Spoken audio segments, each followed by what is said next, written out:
Hello, I am Anjeev Kumar. A very warm welcome to all participants who have taken the time out to attend this workshop. Friends, SCAI was created with a vision to encourage the development of the shopping center industry in India by equipping it with the knowledge base and operational skills, and to help the industry assume its rightful place in society and the economy. In the year gone by, SCAI has sought to increase awareness for the fraternity by conducting monthly webinars on topics important to the industry.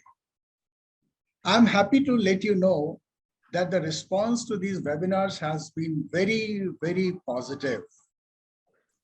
We are now starting workshops on the subjects that will help the industry members in enhancing their knowledge and day-to-day operational skills. Today's subject is leasing and zoning in shopping malls. Mr. Rajneesh Mahajan is the CEO of Enorbit Group, a well-known name in the industry, is conducting this workshop. The duration of this workshop is around 3 hours. The session shall be in 3 parts. There will be break after 1 hour to take your questions. Please post your questions. Now, I request Professor Rajneesh to start the session. Good afternoon, everyone. As Anjeev said, the response to this conference is very good. Workshop. He told me there are nearly 100 people who have logged in and joined, some 28 to 30 different malls who have participated. While it excites me, but it puts as much more pressure on me to make sure that your time is worth spent and we can leave this workshop with some learnings and make use of in our work. I have 22 years of experience in retail. I started my first retail company with Barista Coffee Shop, and at the peak of our expansion, we were opening 1 store a week. And then I worked with Cushman & Wakefield for 5 years. I did consulting in real estate transaction, managed around 2.5 million square feet in those 5 years that I spent with Cushman on transaction management. It's been my I've completed 13 years with Enorbit Malls. And in these 13 years, I have launched 5 malls. I've converted 3 malls into offices. I have pulled down a completely ready mall and sold the ground or land. I believe this all qualifies me to carry this workshop because I've done it all. And I hope in this interaction, I will be able to add some value to you guys. As Anjeev said, please, we want to make this interaction this entire workshop a little more interactive. So please feel free to post your questions, and during when we move from one section to the other section of the workshop, we will take those up and we'll be able to pick up more interaction with you guys. If anybody is having any kind of trouble in voice quality or seeing the presentation, can message Sunil Pai. He is here with us and he will be able to address and help you guys out. In 1990, when the malls started coming in, the first in Spencer Plaza, Chennai, and then others, I remember Crossroads when opened in Bombay, they had to restrict footfalls. And one of the way they had to restrict footfall was to allow customers with a mobile or a credit card. And that was the kind of response the malls got initially. And then it started developing. The bigger malls kept coming in, and the bigger ones and the bigger ones. What we saw over these 20 years is that the size and the micro market that each mall sits in has been able to drive the consumption and has been able to drive the mall. Very few micro markets we have seen where there are 2 malls in a direct competition. And hence, most of the malls enjoy a larger territory to themselves, and they are able to manage their business far conveniently and much frictionlessly. As we move forward, I see more and more micro markets will see intense competition. So right from the launch of Crossroads in 1999 to the recent developments in Lucknow, where two mega centers are sitting next to each other, the world is going to change in which way we run the malls. And the skill sets that are required, the envisioning that is required will change a lot more. I see in next 5 to 10 years, we will have a strong battleground, and malls will have to look at very differently about their positioning, about their leasing strategy, product strategy, and how they lead the competition. So one way, there is a change in the industry which is emerging, and we will see how we have to engage ourselves as professionals to take up these challenges. To my mind, the leasing professional goes through 3 stages of learning. And in these 3 stages of learning, we play 3 different roles. And today, what we are trying to do here is that I have broken the entire workshop in those 3 concepts, where we talk about your professional growth and what is the skill sets and the responsibilities that you have in each of the stage of your career.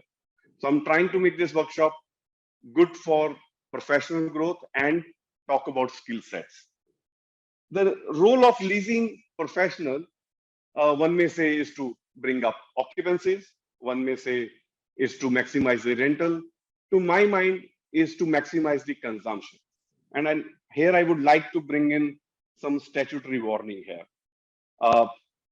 Please, this is just for educational purpose. I am not defining or deciding anybody's KRA, including people at in orbit or outside. If your boss does not agree with your objective, please align yourself to the boss and not to what I am saying. There is something called KRA, key result areas, as most people know it. I know it as kyun rakhe aapko? Why should I have you? So for your own job safety, don't go by me. Just follow your boss. If he says maximize rental, please do that. If he says maximize occupancy, please do that. If they align with me and say both rental and occupancy is a byproduct of consumption, then maybe the statutory warning is not required. So role of a leasing person, to my mind, is to maximize consumption, because everything else is a byproduct of consumption. If your mall is able to attract customers and they're spending money on the property, there will be people demanding space. And if there is a demand for space, you will be able to command rentals. The equation, to my mind, is very simple.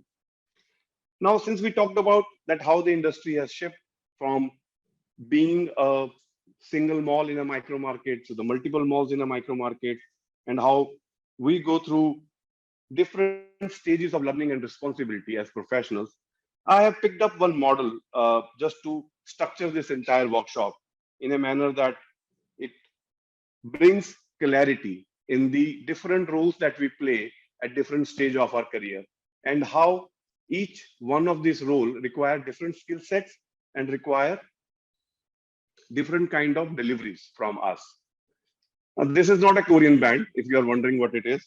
This is a concept used in Japan for learning martial arts. They believe in going through 3 stages of learning, which is called shu-ha-ri.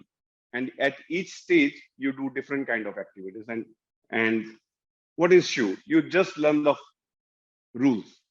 You follow the rules. So if you've seen any child learning martial art, they continuously, repetitively do the same actions. The first stage of learning is to master the actions, so that next time you punch somebody, you don't break your wrist. You do it in the right manner. Follow the rules. So in the very beginning of our careers, this is what we have to do. We have to follow the rules. We have to learn the repetitive actions, master them. The next stage, it goes ahead and says break the rules. Break the rules doesn't mean that you don't follow the rules. It means that you have liberty and you have intelligence to strategize, to innovate. And hence, you are now ready to meet a challenger. It is no more a learning stage, it is an execution stage. you meet a challenger, you meet somebody, and you have to strategize to win over that. The next stage in the process is make the rules, which means you start envisioning, you start creating, you start strategy. You don't only strategize, but you start creating new things. How does it relate to our business? The very first stage of our career is transaction management. When we do a transaction, we master that, and boss tells us this brand is good, we just go and transact, but we are mastering that. We master the art of transaction. Now here, when we are talking about art of transaction, we are not going to talk about negotiation much, because I believe negotiation is a complete workshop in your own self. Negotiation is a skill. I really wonder who Anjeev will find next time to talk about negotiation skills, and which one of us at SCAI will come out and open all their cards about negotiations, because most of the things will become public with that. The next stage in growth of a career or a professional, and the responsibilities along with it, is to develop strategies. Now you are meeting a challenger. Somebody is there challenging you. So you have to develop strategies. And that's the second stage of a professional. When you're leading a mall, if you're a mall manager, you are at this stage of your learning and responsibility, and you are required to strategize. You have to win over challenges. The third stage is envisioning. Now, this is the stage when you really can go out and envisage a product. You can envisage a mall. You can define what it will be. And we will deep dive into these things. Three stages, three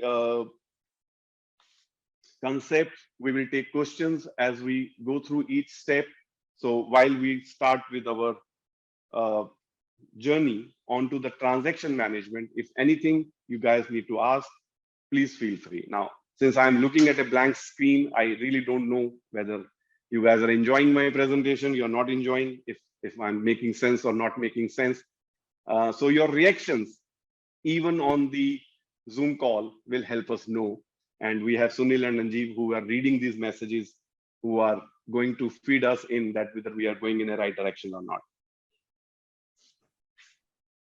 The big difference between a commercial real estate and retail real estate is that commercial real estate, the offices, is a cost center, right? The cost center, when you enter, you know the fixed cost and you have aligned to it. Unless something drastically go wrong in your business plan, the cost is an accepted cost. And that's very different in retail, because in retail, you are not looking at cost. It's a profit center. And the minute profit is not coming, the world changes. The interaction changes, the requirement changes, and the whole equation between a mall and a retailer changes. When it is a profit center, you are not selling space. When it is a cost center, you are selling space. When you are looking at a profit center, you are selling a profitability. You're not selling space. You're selling a story of profitability. That makes a lot of difference. The conviction, the understanding of the numbers, the understanding of future growth plans, everything is linked to the story that you have. The experiences that you have and the story that you have makes and creates demand for the space. Now, for example, if you look at certain micro markets, and you will realize that the two buildings sharing the wall, but two different malls, and the rental is so very different in the same micro market. If I look at Saket district center, the rentals will range for retail spaces, maybe in a couple of ₹100 to maybe ₹1,000, which you will never find in any of the office markets, because there's a cost centers. The value of the property is very, very consistent. They may change because of the specs of building. They may go up 10, 15, 20%, but not beyond that. But in retail, because it's a profitability that you're selling, you're not selling space, the range of the rental variation can be huge. Now, if you're part of a flagship mall, top 7, 8 malls in the country, and I'm using Knight Frank and JLL reports, which have recently come out. If you are one of those 7-8 malls, you're not even selling profitably. You're selling top line. You're selling an opportunity. You're selling a platform. You are giving an opportunity of association, of prestige. Now, Yogeshwar gives you space, you feel happy. You don't feel like asking what rental. It's Flex City Walk, it's Elante, it's Pacific, Rajouri Garden, Mall of India, in Orbit Hyderabad. You name these properties. You are selling an association. You're selling a prestigious location. You're selling a capability to bring in top line. The discussions are very, very different. But if you're a performing mall, if you're part of the next 60, 65 malls in the country, you're selling a profitability. You have to deal with certain, each mall will have certain red zones because of various circulation issues, corridor issues, height issues, anchor issues, various parts. There will be certain red zones, there will be certain green zones. And here, when you're talking to a retailer, you're convincing the retailer that their decision is going to be profitable decision. Their decisions are going to yield results for the company, and the store will be a profitable store. The discussion parameter changes here. But if you are a growing mall, and when I say growing mall, you look at a mall which has gone through a journey and has a plan, to grow the mall, grow the consumption. You are selling a growth plan. You are sharing your plans, your marketing plans, your leasing plans. But one of the things that I've observed over the years, that if mall has not started performing too good, and there is a strategy and there is an intervention required, leasing and marketing itself is not sufficient to put the mall back into the growth path. If I think around the country, I think the R Mall Thane is one of the best examples, where they have gone through certain infrastructure changes. They have gone through certain plan changes, the layout changes, and relaunched the mall. And when I look at that mall with the new circulation, with the new space planning, it seems very promising. It seems that the mall will be able to attract customers, will be able to attract retailers, and will be on a path of growth. And hence, if you are a growing mall, you have to have a very strong strategy to present, to create demand with the retailers. At the end of the day, it's a profit center. The profit not coming, the trouble coming, because nobody can continuously fund the loss-making store. Whether agreement says 5-year lock-in, 3-year lock-in, the only lock-in here is emotional, linked to the profits.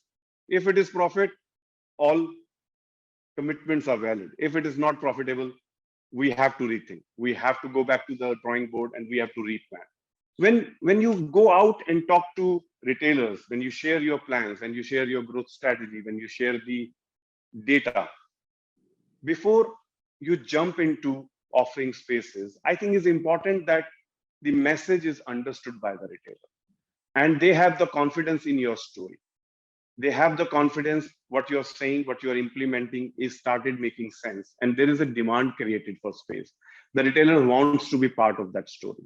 If the retailer is not on board with your story, a lot of negotiations and the reasons for a retailer to come on board will not be growth, will not be profitability, but taking a chance with profitability. He is not taking a chance with your strategy, he's taking a chance on real estate. And hence the negotiations will be very, very different. But if you have a strong story, if you have a strong plan, if you have a growth strategy in place, which starts making sense, the retailer will come with you as a partner. And that kind of changes the entire negotiation strategy. It kind of changes what kind of discussions we are going to have, what kind of numbers we are going to discuss.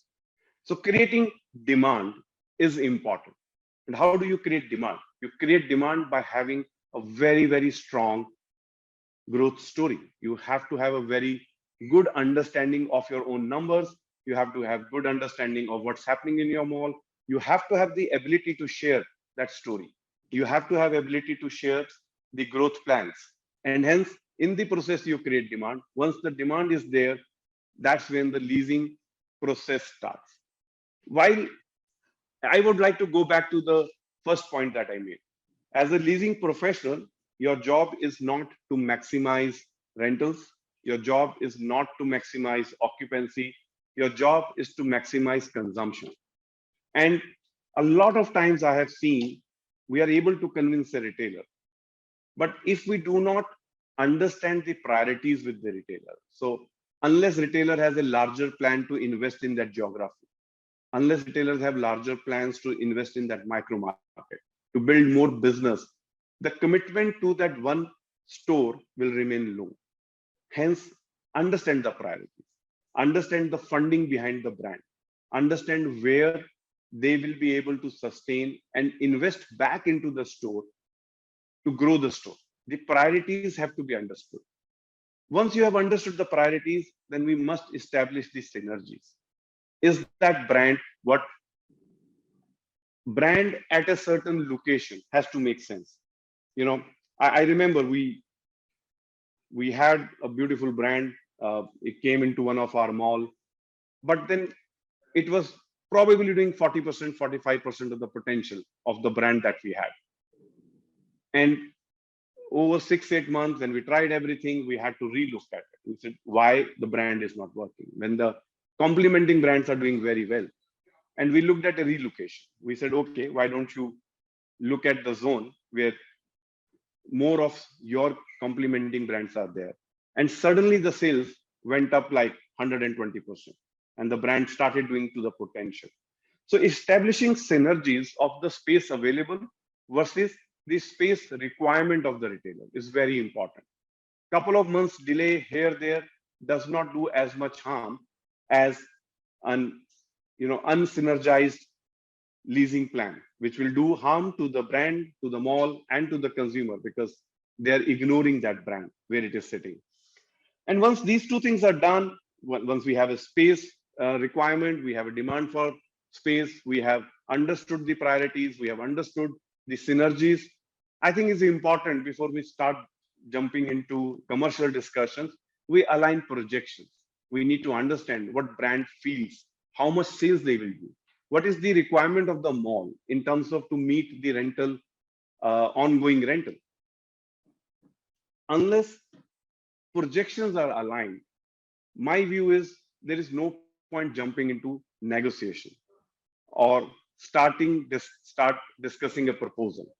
One has to understand priorities, one has to establish synergies, one has to understand and align projections, because if these things are in place, the negotiation is a cakewalk, because both the parties are so aligned that they see future together, they see profitability together, and they're willing to take this discussion ahead.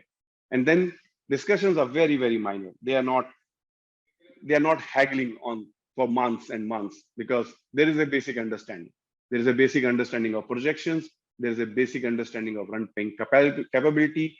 There is an understanding on how the mall is going to grow, and the demand for space is created.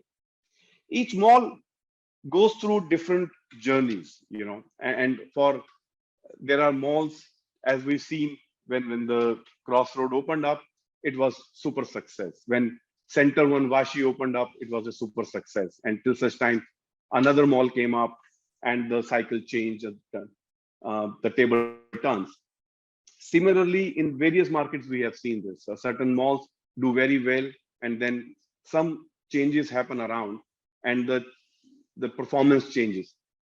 These kind of situations we will discuss in detail when we talk about the second stage of learning and responsibility. But these kind of changes have to be aligned again in terms of when you're establishing the synergies and priorities. We have to understand the brands that we are trying to bring in to continue our growth path, they are synergized or not.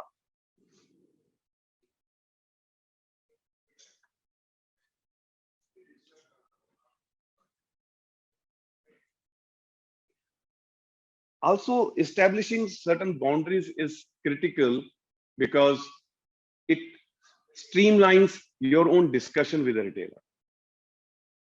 A lot of times when we have understood the numbers, we have understood the rent paying capability, the negotiation becomes far more easier.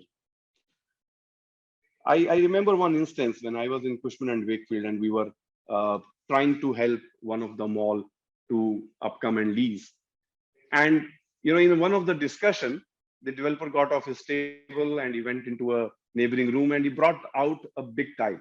And the whole story he was trying to sell was, listen, I am not making a run of the mill mall. Look at the quality of tile I am putting in. This is 350 rupees a square feet tile. Nobody puts, right?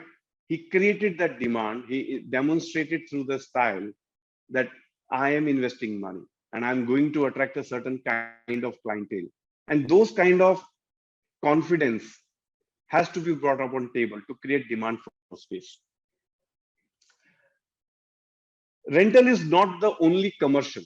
A lot of other parameters in a transaction has impact on your financial viability or has financial impact on your transaction. A simple delay in possession or a fit out or a rent starting date can put your financials off.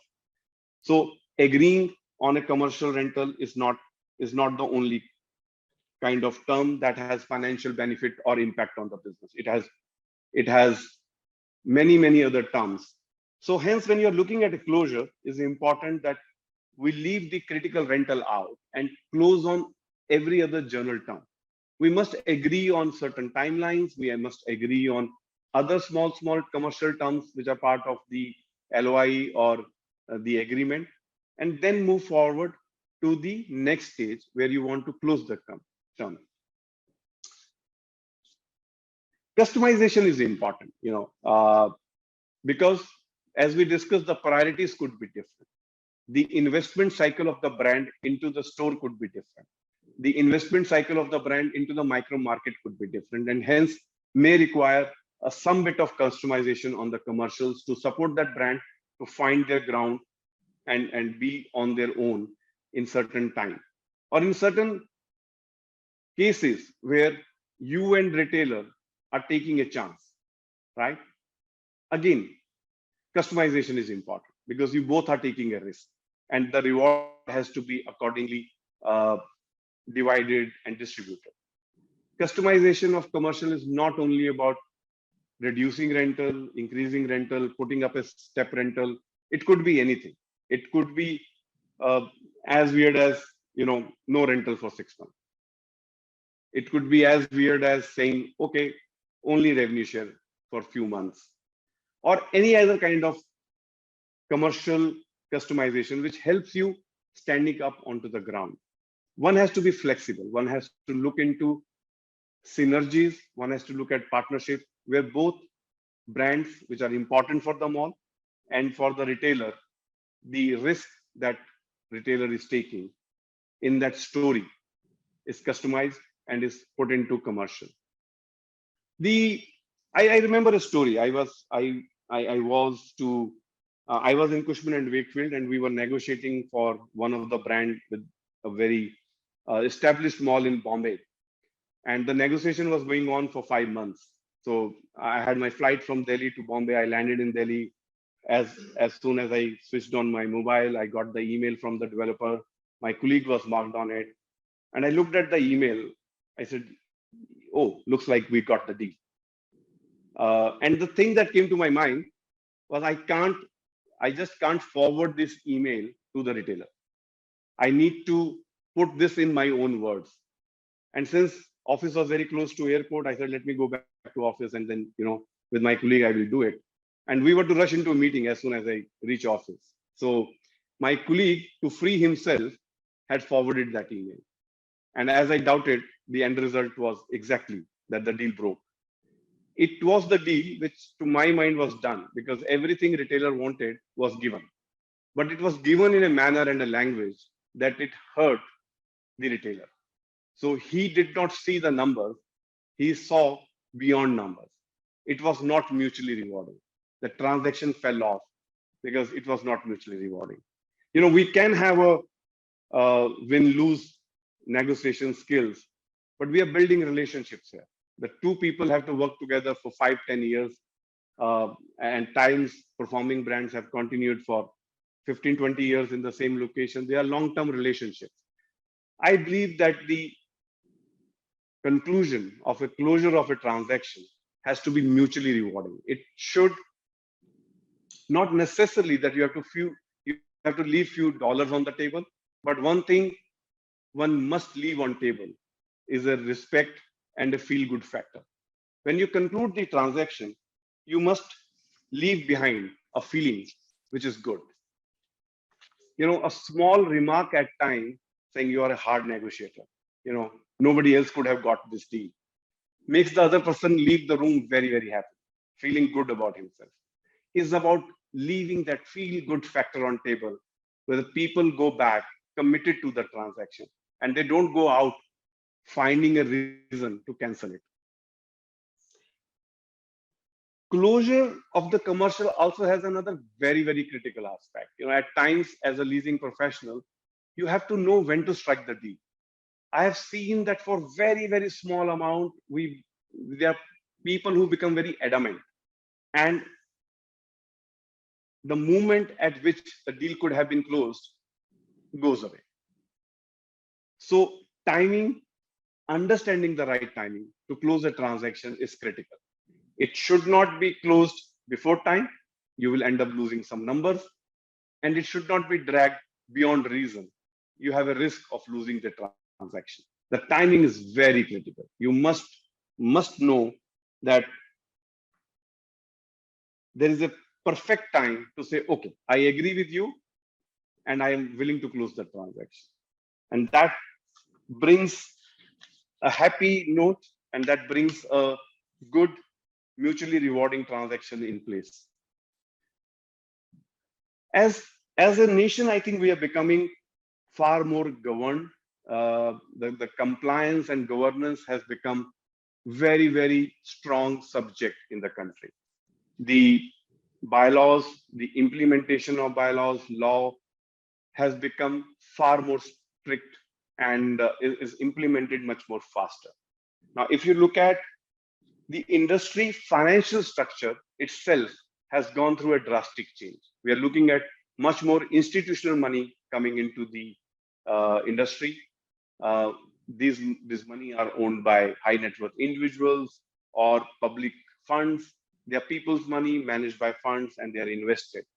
The governance and compliance with such companies is a very high priority, and hence a strong documentation about the whole leasing process is very, very critical.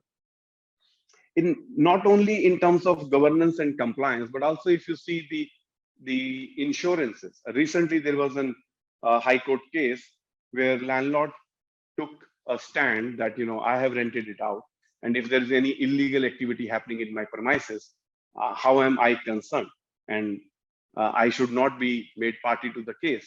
And High Court said, just by being a landlord, it does not absolve you. You still have to prove that you were not aware about the illegal activities in your premises, and you will go through a trial. So today, when we are looking at things, at times we take a stand. I'm just a landlord. Business is run by that person. But legal framework is changing, and it's changing very, very fast. And hence, it's very important that you have a very strong documentation. You have a trail of documentation. The documentation is proper. In certain states, like in Maharashtra, not having a registered lease agreement is a criminal offense. So the laws are stringent, and hence your documentation has to be strong.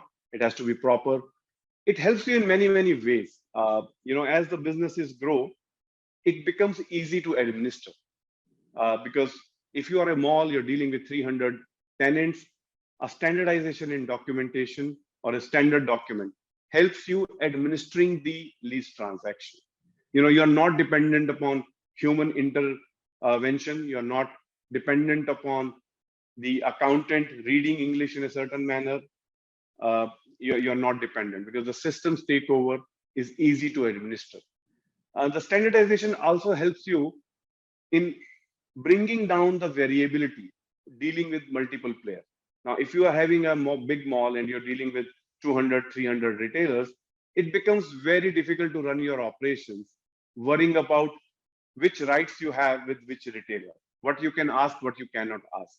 So standardization helps you in running your operations far more smoothly. And it is far more efficient.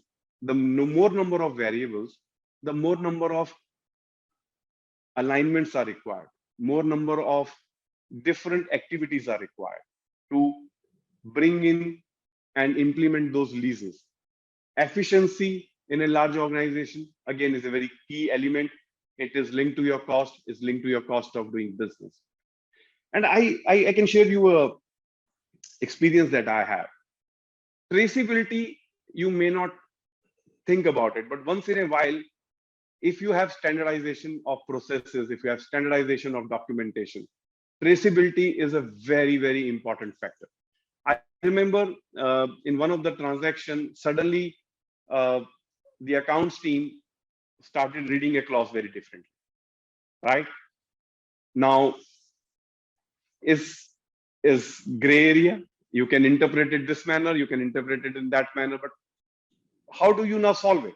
Either you negotiate and you say, okay, we don't know, or you have a strong traceability. Now, at our company, there is an approval, there is a deviation note. Every single standard document, if it is not followed, is documented. Somebody signs it. And when we could produce those documents, we could establish that what we are interpreting is what we agreed, because it is there in my internal approval note, it is there in my deviation note, it is there in communication to you, and hence there is no gray area as far as we are concerned. And being able to establish that saves us that money, implements our lease agreement. It's important that you have a good traceable documentation. Make your minutes of meeting of the interactions and negotiations, document your internal approvals properly. If there is any deviation in the agreements, document it, register your documents. The other aspect which we as a company are very, very rigid, and many of our colleagues are not so, is insurance. Today, I remember when McDonald's was to open their first store in Calcutta, it got delayed because 1 or 2 days before, the AC burst off and there was damage to the premises. I remember when I believe Samsara was to open in Kolaba, a night before the opening day, it caught fire. We had an accident in Orbit Pune where we had a fire. Koregaon Park Plaza had an accident where the mall was shut for a few months because of fire accident. Infinity Lokhandwala had a fire accident at their food court. Multiple such accidents do happen. And then your dependency upon recovering business losses, third-party insurances. Luckily, so far in this industry, we have not had any life or asset damage or loss, which was serious. But there are possibilities. The accidents do happen. People work at odd hours in an operating mall. They work at night when there is very less supervision. They deal with hot works. They deal with materials which could be dangerous.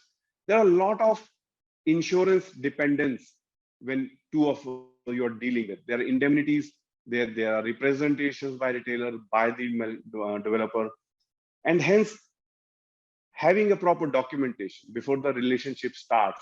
It may sound that you may lose couple of days, couple of weeks rental, but it reduces your exposure to the unknown cost immensely. It mitigates it. So the companies which are listed, they would know it better. They all have a risk register by compliance is required by government. They have to have a mitigation plan against each risk. And hence a lot of this asset and life risk, which can have a huge liability onto the company, can be mitigated by having a good, strong documentation. And hence I would recommend and request all of us to follow as a leasing professionals, a good standard documentation, a good governance, good compliance, and mitigate the risks that are associated. Mitigate the risk with governance, mitigate the risk with compliances, mitigate the risk with insurance or any other another kind of financial risk involved in the transaction. So this Got the 5 stages. I would like to recap it for you. We are in a space where retailer is not looking at a cost center, they are looking at a profit center. Hence, our story has to be strong. It has to sell a profitability story. We have to offer a very strong reason, a profitable store to the retailer and create demand for the space. The first step is not, not to go out selling space. The first step of negotiation, the first step of leasing is to create demand for space. Establish boundaries, understand each other, establish priorities, establish synergies, and then understand that it is a good mix to go ahead together. Closure is much to do with negotiation skills, but as we broadly looked at the steps, look at the general terms, they have a lot of financial implication on your company. Look at customization so that there is a partnership approach. Both parties can hold hand, move forward, and look at future together. And timing is very important that you don't miss that moment where the deal could be closed. Is one of the critical skills of a good negotiator, that they know when to strike the deal. Documentation I talked about is very, very critical. We are becoming a society where a lot of people are willing to change the world. They're willing to fight against the wrong, and they are taking up social causes. The environment around governance, legality, judiciary, insurance is changing drastically. I just want to share a small example with you why I'm emphasizing so much on this. Gujarat has a parking charges defined by government in a certain manner. The courts gave an order that certain time has to be free of any cost for parking, and thereafter you can charge. We had somebody who came, paid 10 rupees for a bike parking, went out and did a case on us saying he was entitled to be given free parkings, but he was delayed and he couldn't claim his 10 rupee back.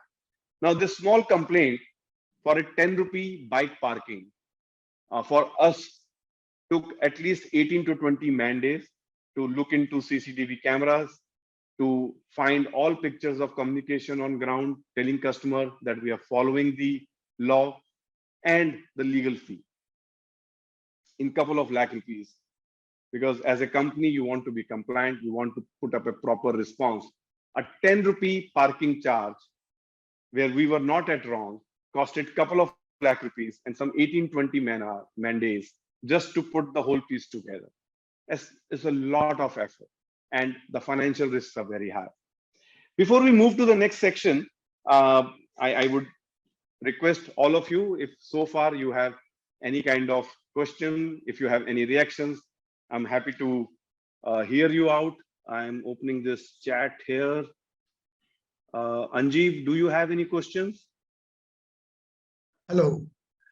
No, Rajneesh, right now we don't have any question. But again, I request all my attendees or participants to please post your questions. The way I think the way you are explaining the things, you are taking the session.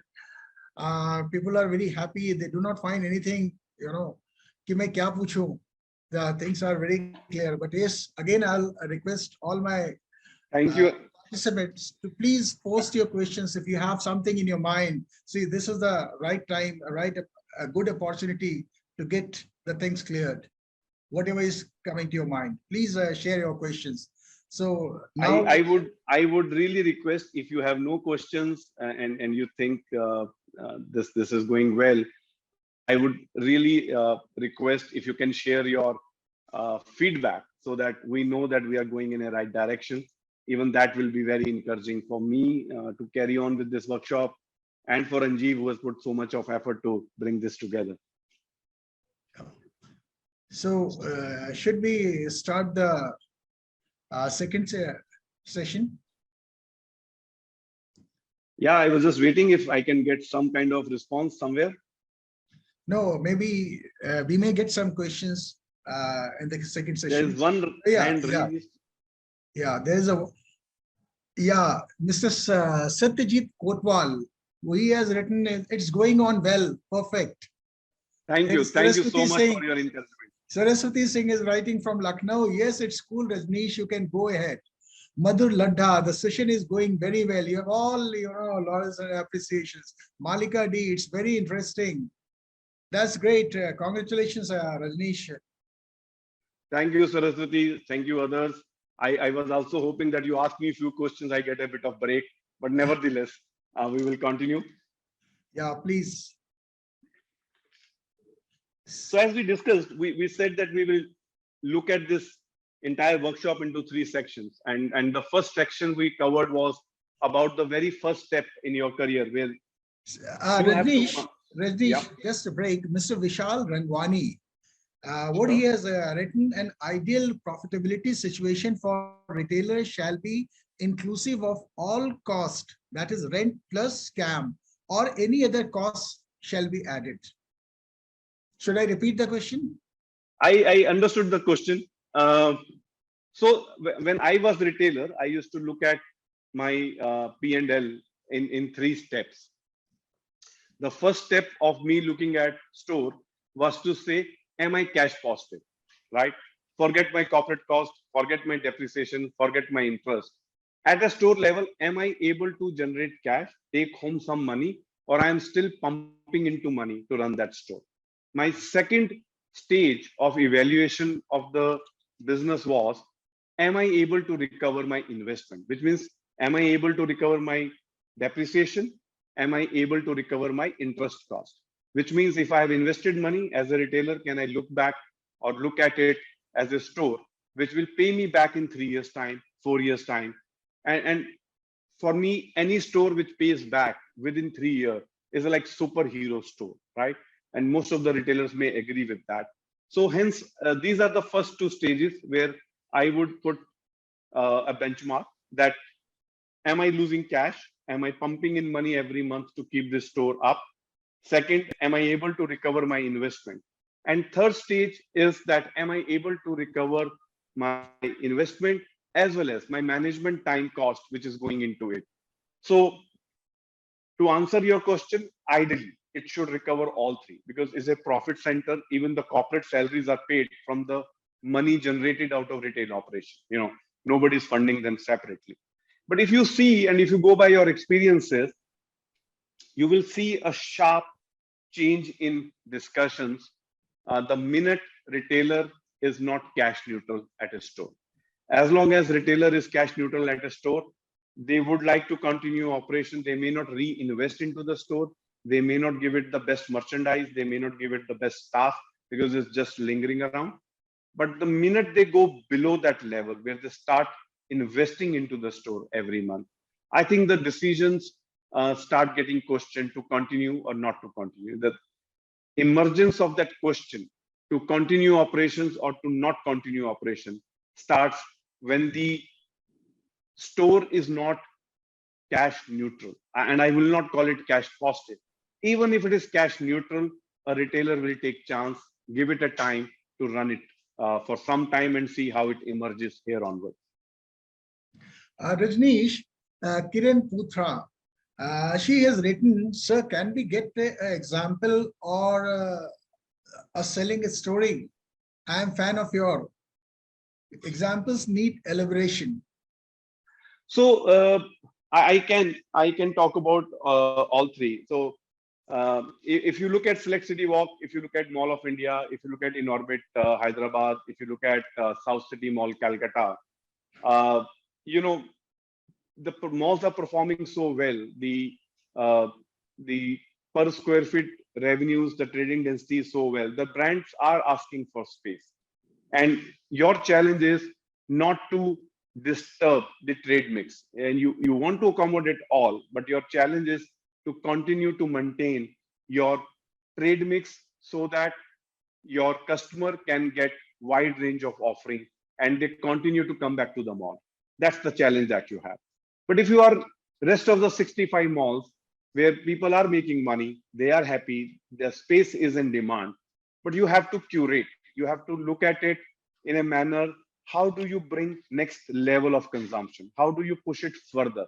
And hence there's a lot of active engagement in thinking around trade and tenant mix. You want to push price point up, or you want to fine tune certain trades. So when Malad, we went through first 10, 12 years of operation, and we realized that we need to bring a new life to the growth cycle. We need to add the next curve of growth. We decided we will not have kids apparel in the mall. We let go of one category altogether. There was around 6 stores in kids, and we said, my anchors will take care of kid merchandise. I'm willing to let it go so that I can create space for another categories which has started selling well. And that's the kind of story then you have to tell to the retailers, that this is my expansion plan, or this is my growth plan. This is what I'm trying to do. So when you go to anchor and say, you need to increase your kids category because in the mall, I'm not going to have kids category. So anchors will respond to you. They will bring better brands. They will give more space to that category so that customer gets the option, but you have some space which is released to bring in something else. Similarly, when you're a growing mall, and I talked about our mall Thane, the mall I believe is around for last 8 or 10 years. Uh, it has been leased fully, then it got vacated, went through some ups and downs. But last couple of years, they have redone the entire mall. So is they have not put it up as a leasing strategy. They have not put it up as a marketing strategy. They have put it up as a new product, which will appeal to the customer in a very different manner. The circulation change in that one mall has made the experience go to a different level.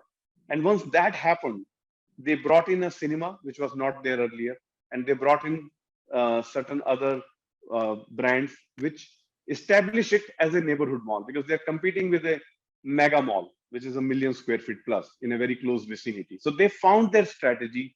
And when they go out and talk about this strategy, the story is very different. The story is not that I'm going to spend more money on marketing. The story is not that I have 20 brands coming and signing with me. The story is I'm repositioning my mall. I'm making it far more relevant. And in the competitive landscape, I'm able to carve my niche and customer will come to me. I have a small but premium cinema. My entry and exit is quicker. I'm complementing that cinema with F&B, and I'm doing a neighborhood daily purchase kind of merchandise, trade and tenant mix.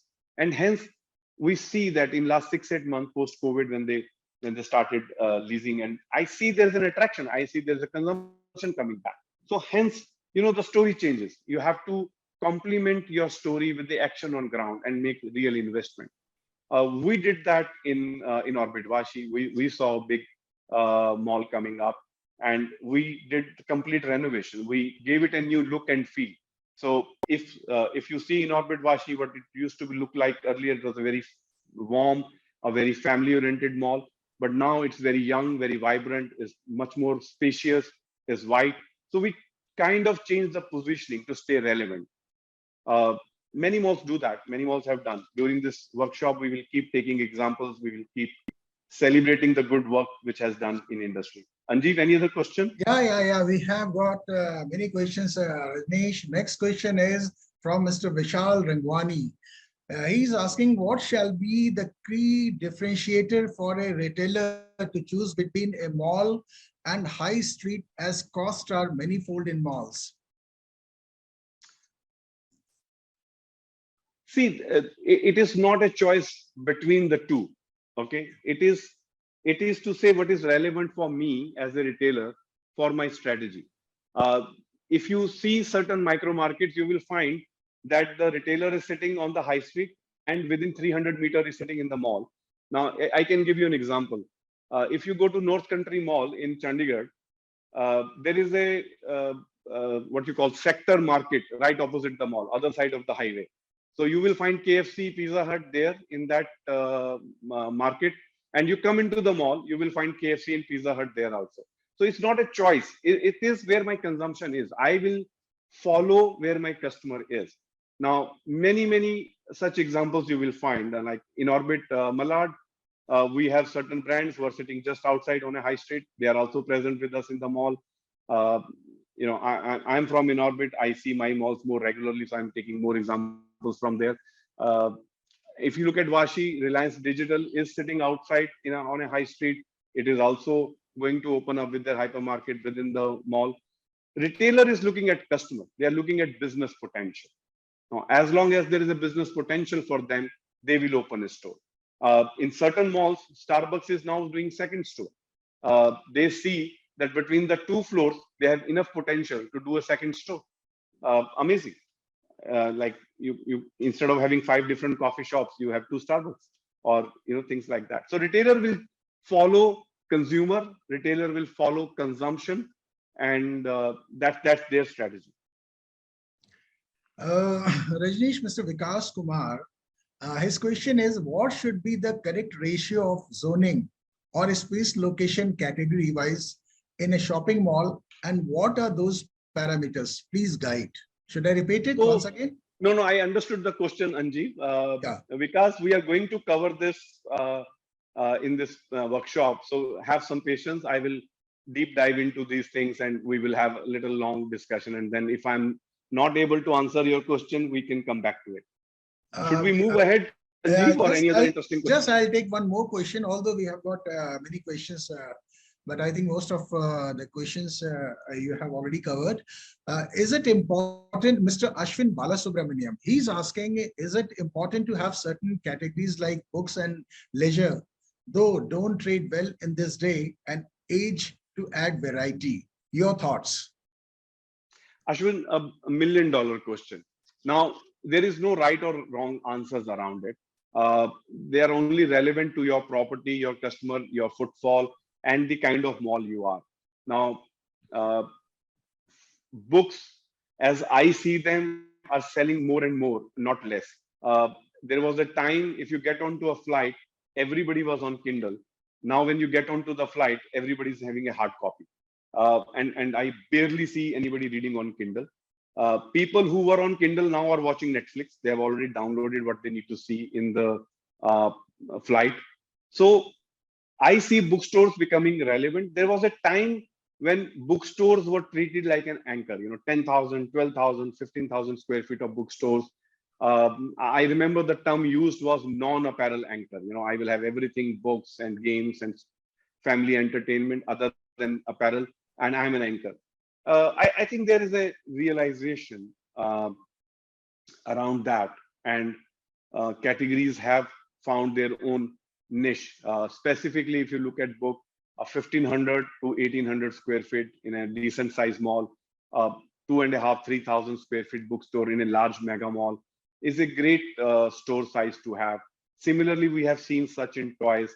Now, your question, I can understand, Ashwin, is about cost or the loss leader. But then, if you are a chef and you're spreading out a buffet, any dish on prawn is your loss leader, right? Is high on your cost, it gives you less, and anything on potato or any other vegetable might be your margin gainer. But reality is that the buffet has to be complete. The customer has to find enough variety in that buffet to come back. We may not eat, nobody eats more than 450, 500 grams. But you go to a 5-star hotel and you see 36 varieties of dessert, you want to go back there. You will eat only 2, right? So in a mall, any inline store will typically get 0.8 to 1.2% of footfall of the mall. But then the presence of variety of tenants and categories make it compulsive for them to have the complete shopping experience. I think there is a role all these loss leaders also play in our mall and make it more attractive for the consumer to come in. Rajneesh, Prashant Garg, now he has a question. Is there any minimum space requirement for a building to be categorized as mall? Legally not. I am not heard of.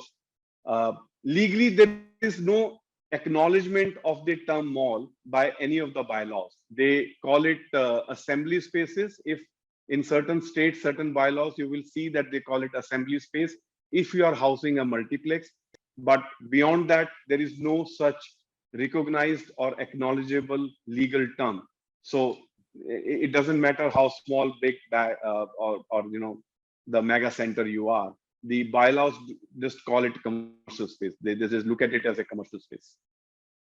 This is the last question I'm taking for this session. That is Mr. Ravi Kiran Khambapati. His question is, can we make standard terms of agreement unique for all malls?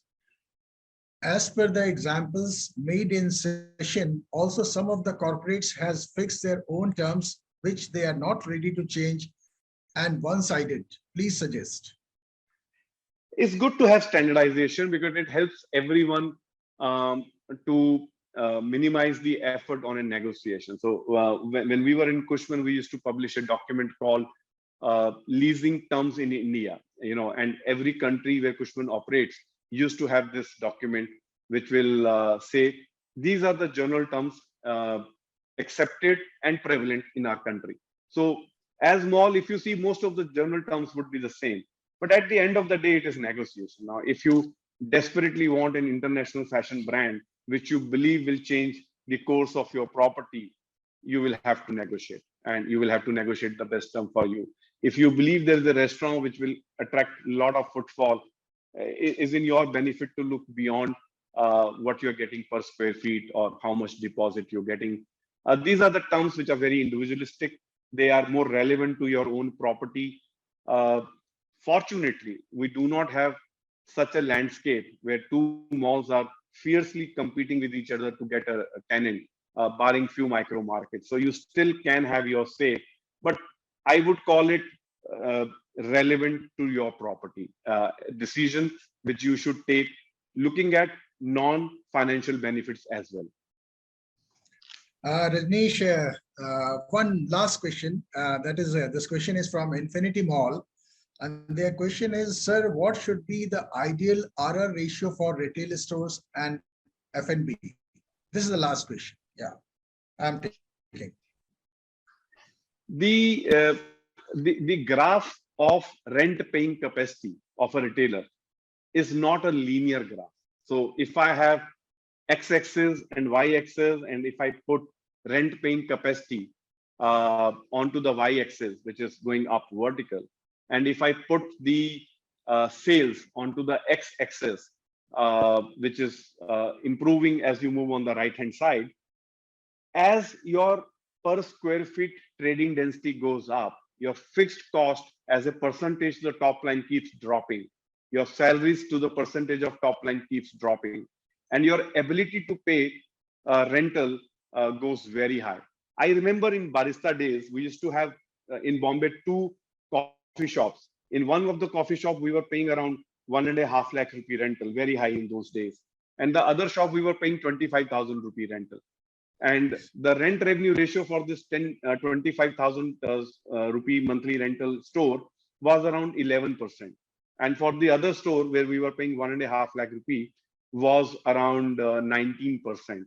And it may surprise you, the rent revenue ratio where I was having 19% was a store which was profitable, where the rent revenue ratio was 11% or 10%, I was losing money because the fixed cost of the operation is so high that as a percentage of top line, it literally takes your profitability out. So in a environment when you are good performing store, 1,500, 1,800 trading density, 12 to 15% depending upon franchise operation, brand operation, self-manufactured or imported products can be a good. But if your trading density is higher than 2,000, 2,500, your rent paying capacity can be 17, 18, 19%, 20%. But if your trading density is like 3.5, 4,000, 5,000 rupees a square feet, it can be as high as 30%. And the retailer will still make money out of the store, will still have a healthy payback on that store. Okay, so let's move to our next section. So thank you guys. Your questions have really encouraged me. I don't know if you can see a little bit more energy in my voice now or not. I can feel it. It tells me that at least I'm making sense to you guys. And thank you for your participation and interaction. Now we talked about that the battleground is becoming fierce, and you have learned the repetitive action of transaction. And now you are challenged. You are challenged You have a challenger, and you have to have a strategy to win over that challenge. And that's the second stage of your career, where you're no more doing transaction. You are developing strategy. You can win over a challenge and you can take it forward. The Shuhari learning process calls it a stage where you can break the rule, because it is no more repetitive action in a non-combat environment. It is a combat environment. You are faced with a challenge. Whatever you have learned, the opponent has also learned, and hence you have to break the rules. You have to surprise your opponent. And that's why they say follow the rule, break the rule, because rules are known to everyone. If I know what you're going to do, I'm going to win. But if I don't know what you're going to do, you're going to break the rules, I may have to be little on my toes. At this stage, also your responsibility has changed, your deliverable has changed. You are no more doing a transaction. It is not about occupancy level, or it is not about the maximum rental that you can get. It is not about your ability to push consumption in the store. It is about putting a new growth curve. You have to rethink. You have to rethink your mall. You have to rethink your product. You have to do a much more deeper analysis. You are into a management grade now. You are leading a mall. You are responsible for the growth of that mall, and your deliveries change. Now, if you look at uh, the challenger is not only in competing mall, right? There are many micro markets where there is no new threat or new mall coming up. If you take South City Mall, Calcutta, there was no new immediate competition coming up. If you take Select City Walk, there is no new competing mall coming up immediately. If you look at Elante, Chandigarh, there is no new competing mall coming up. But you need strategies to grow. South City Mall, Calcutta is a great example. They realize that demand for space is high. They are missing some categories. They added a complete floor in a environment. They constructed a new floor. They shifted the entire food court up. They created a beautiful new food court, and that's developing strategy to grow. If you look at Select City Walk, as and when the more FSI available, they added more space to it. At In Orbit Hyderabad, as we saw demand emerging, we are being able to add nearly 15% of more space to the mall and grow it the further. So competition is not necessarily a competing mall. When you're developing a strategy, you're developing a strategy for growth. And sorry, this goes for a sleep.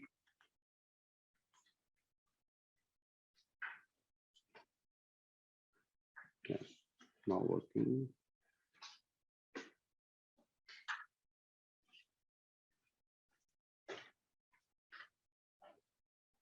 Put it up.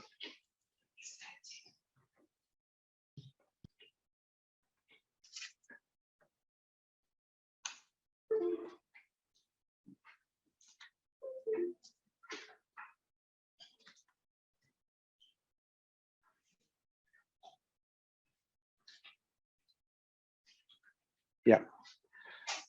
So we are here to create strategies to provide growth and win over competition, because we are in a competitive environment. How do you do that? Where do you start? I think the starting point for that is benchmarking. You need to understand where you stand. The first and foremost, most authentic data that you have is data from your own operations. Internal trends. You understand which categories are growing. You understand which categories are flat. You understand which kind of price points are growing, which kind of price points are stagnated or going down. So you analyze your trends over a longer period of time, and you need to understand and internalize them, that what is working for your mall, what is not working for your mall. Internal benchmarking is very critical, because you're going to make a change, and you don't want to make a change to something that is working in your favor, right? And then you have to understand external trends. I remember an instance when we were talking to a retailer, and the retailer, we asked them to vacate the store after 10 years is over, and the retailer said, "This is my best performing store in the country." And I said, "My dear sir, you are the least performing store in your category in my mall. So there is a difference. The brand journey and the mall journey, they are just not in sync. if this is your best store and you're not willing to let it go, but this is my worst store in terms of performance, and here's a disconnect. So you also need to benchmark your own performance with the external trends. Now, you may be happy that there is a certain kind of consumption coming in, but if the similar brands in a similar micro market is doing far better, then there is a learning out of it. So do an internal trend marking, understand what is working for you, what is not working for you, and do an external trend marking where you understand the similar categories nationally, how they are performing. Are they doing better? They are not doing better. And what is the trend? Now, I remember in 2004, when we opened in Orbit Mall in Malad, multiplexes were typically 960 seats, 4 or 5 screens, because there was a tax break on multiplexes and everybody was fitting into that format. Over the years, we realized that the bigger megaplexes are doing much better. And hence, we looked at that external trend and we moved our multiplex from a 7-screen multiplex to an 11 screens multiplex. We realized that that kind of trend is beneficial for the mall, and the way they did it is completely shocking to me, because they added 4 screens, but they added only 9 more seats. Now, you may assume that each of the new 4 screens had only 2 seats and they were VIP. But is that when they renovated the rest of the multiplex, they made it more spacious, they made it luxurious. And hence, in the process, while we added 4 screens, we only added 9 screens. And the end result is, in a good month, when there are nice movies playing, the revenues have doubled. From the same seat count, better experience, luxurious seat count, and the revenues have gone double. This is benchmarking against external trends. We looked at in our malls that F&B across the country is doing better, and we have added F&B in across all our portfolio. We have increased the F&B space allocation, and hence we have to look at external trends in terms of which categories are doing better, which categories are growing, what is new coming in, what price points are doing better. A lot of times we get surprised by the price points which customer is willing to pay, because these changes are subtle, but they are strong. And if we miss on those trends, we will not be able to seize the opportunity to grow our mall. And with that, we also have to look at in terms of our mall performance versus industry performance. Now, luckily, a lot of organizations are listed. Their performances are publicly available. The data, the KPIs are publicly available, and hence one can do.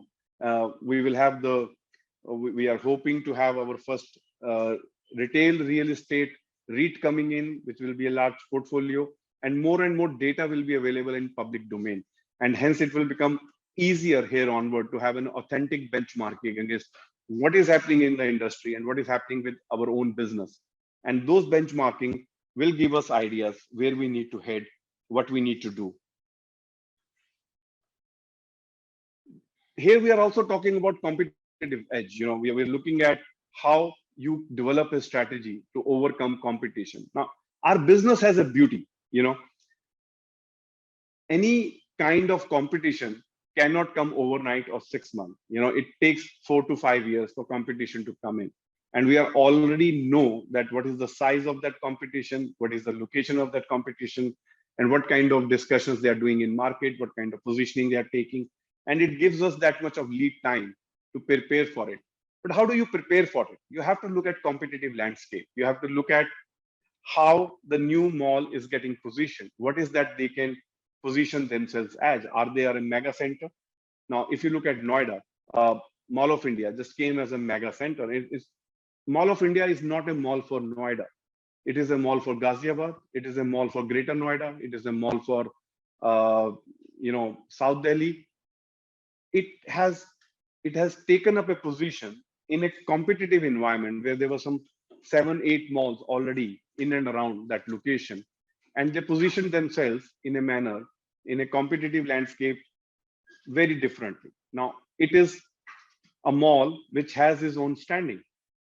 Similarly, when we looked at, and I think we have been blessed with competition in all our properties. And we have been, when we opened Malad, we were the only mall in that part of the city, and then uh, another mall opened up, and in few years another mall opened up, and we had to continuously reinvent ourselves. We have to continuously look at mall and say, okay, this mall is now positioned this way, and the consumer will perceive this mall in a certain manner.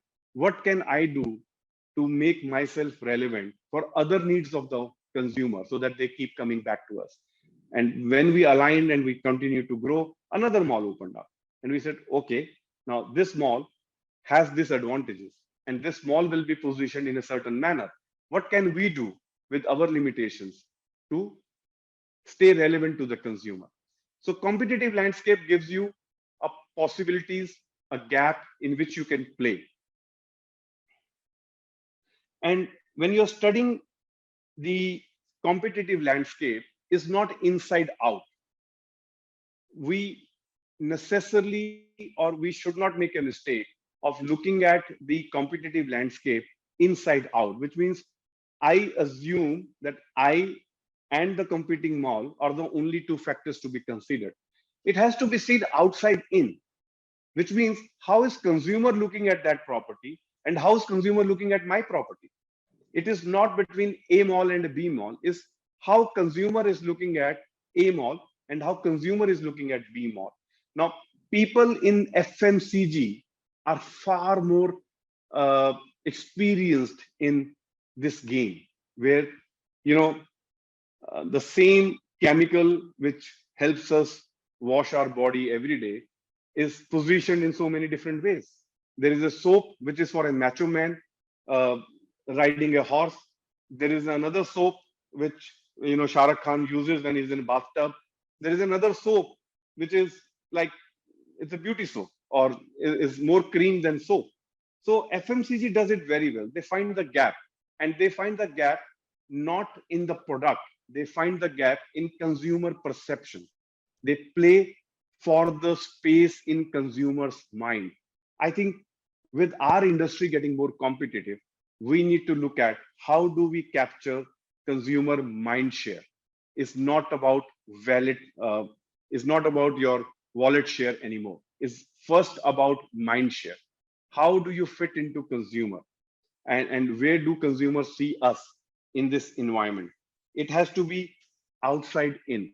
And very old cliché SWOT analysis. I put this book here for a specific reason. And those who have read this book, they will be able to relate to it. My take on this book was, there is no strength, there is no weakness. Your strength is your weakness. If Goliath is a very large, powerful being, the weakness of that large, powerful being is that it cannot move fast. It is powerful, it is strong, but it is slow. And David can move around fast. So your strength becomes your weakness, and your strength is always your weakness as well. Now, if you look at that example in our business, if you are a mega center, right, and you are attracting 2 million people in a month, now please relate these numbers.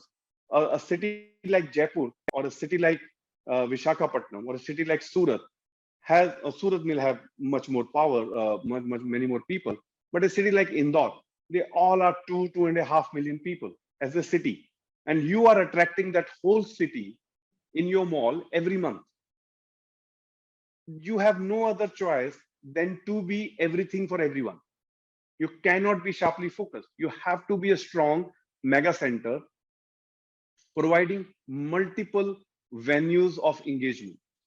Your strength is you are large, and your weakness is that you cannot define yourself very sharply. You need that many more people. You need to attract, and you need to relate to everyone. So your strength is your weakness in a certain manner. And why weakness? Because somebody else can play on that. So if you look at Noida as a micro market, now you have this mega center, Mall of India. And then very close by, you have this Logix city center, focused on movies, focused on F&B, focused on some bit of neighborhood.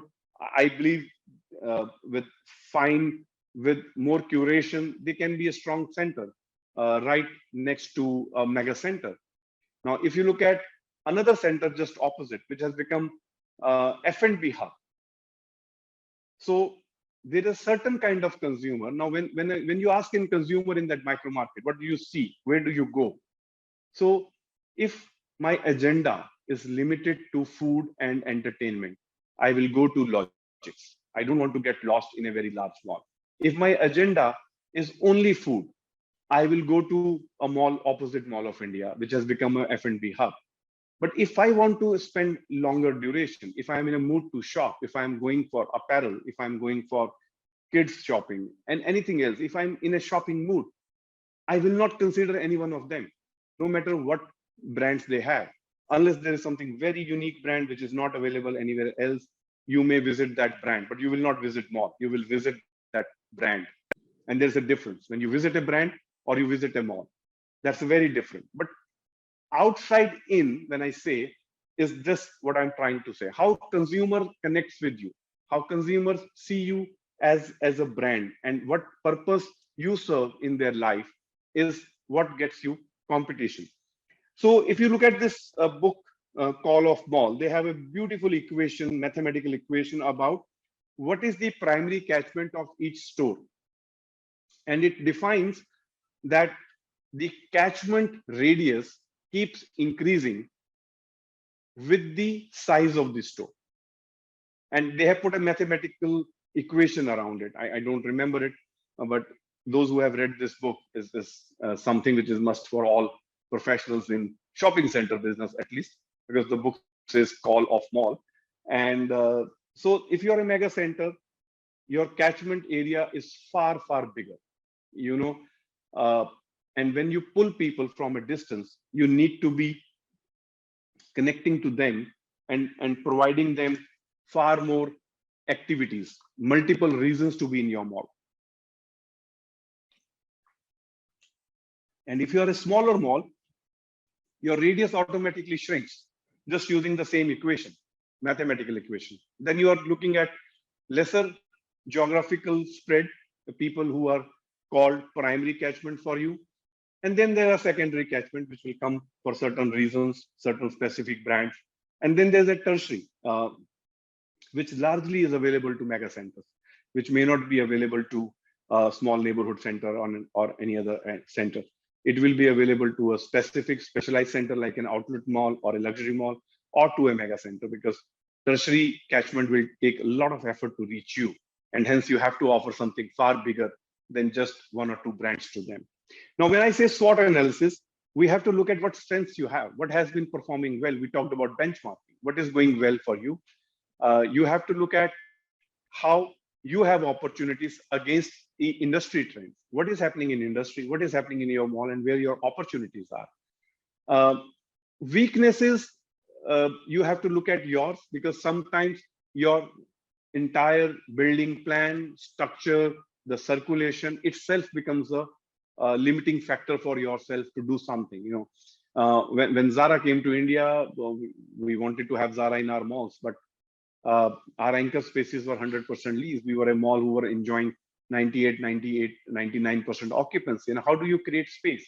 Creating space for 500,000-600,000 square feet is very different from creating a space for a large anchor. And that became my weakness, because the mall was performing very well. And it became a weakness at that moment because we couldn't capture the latest trend in the market.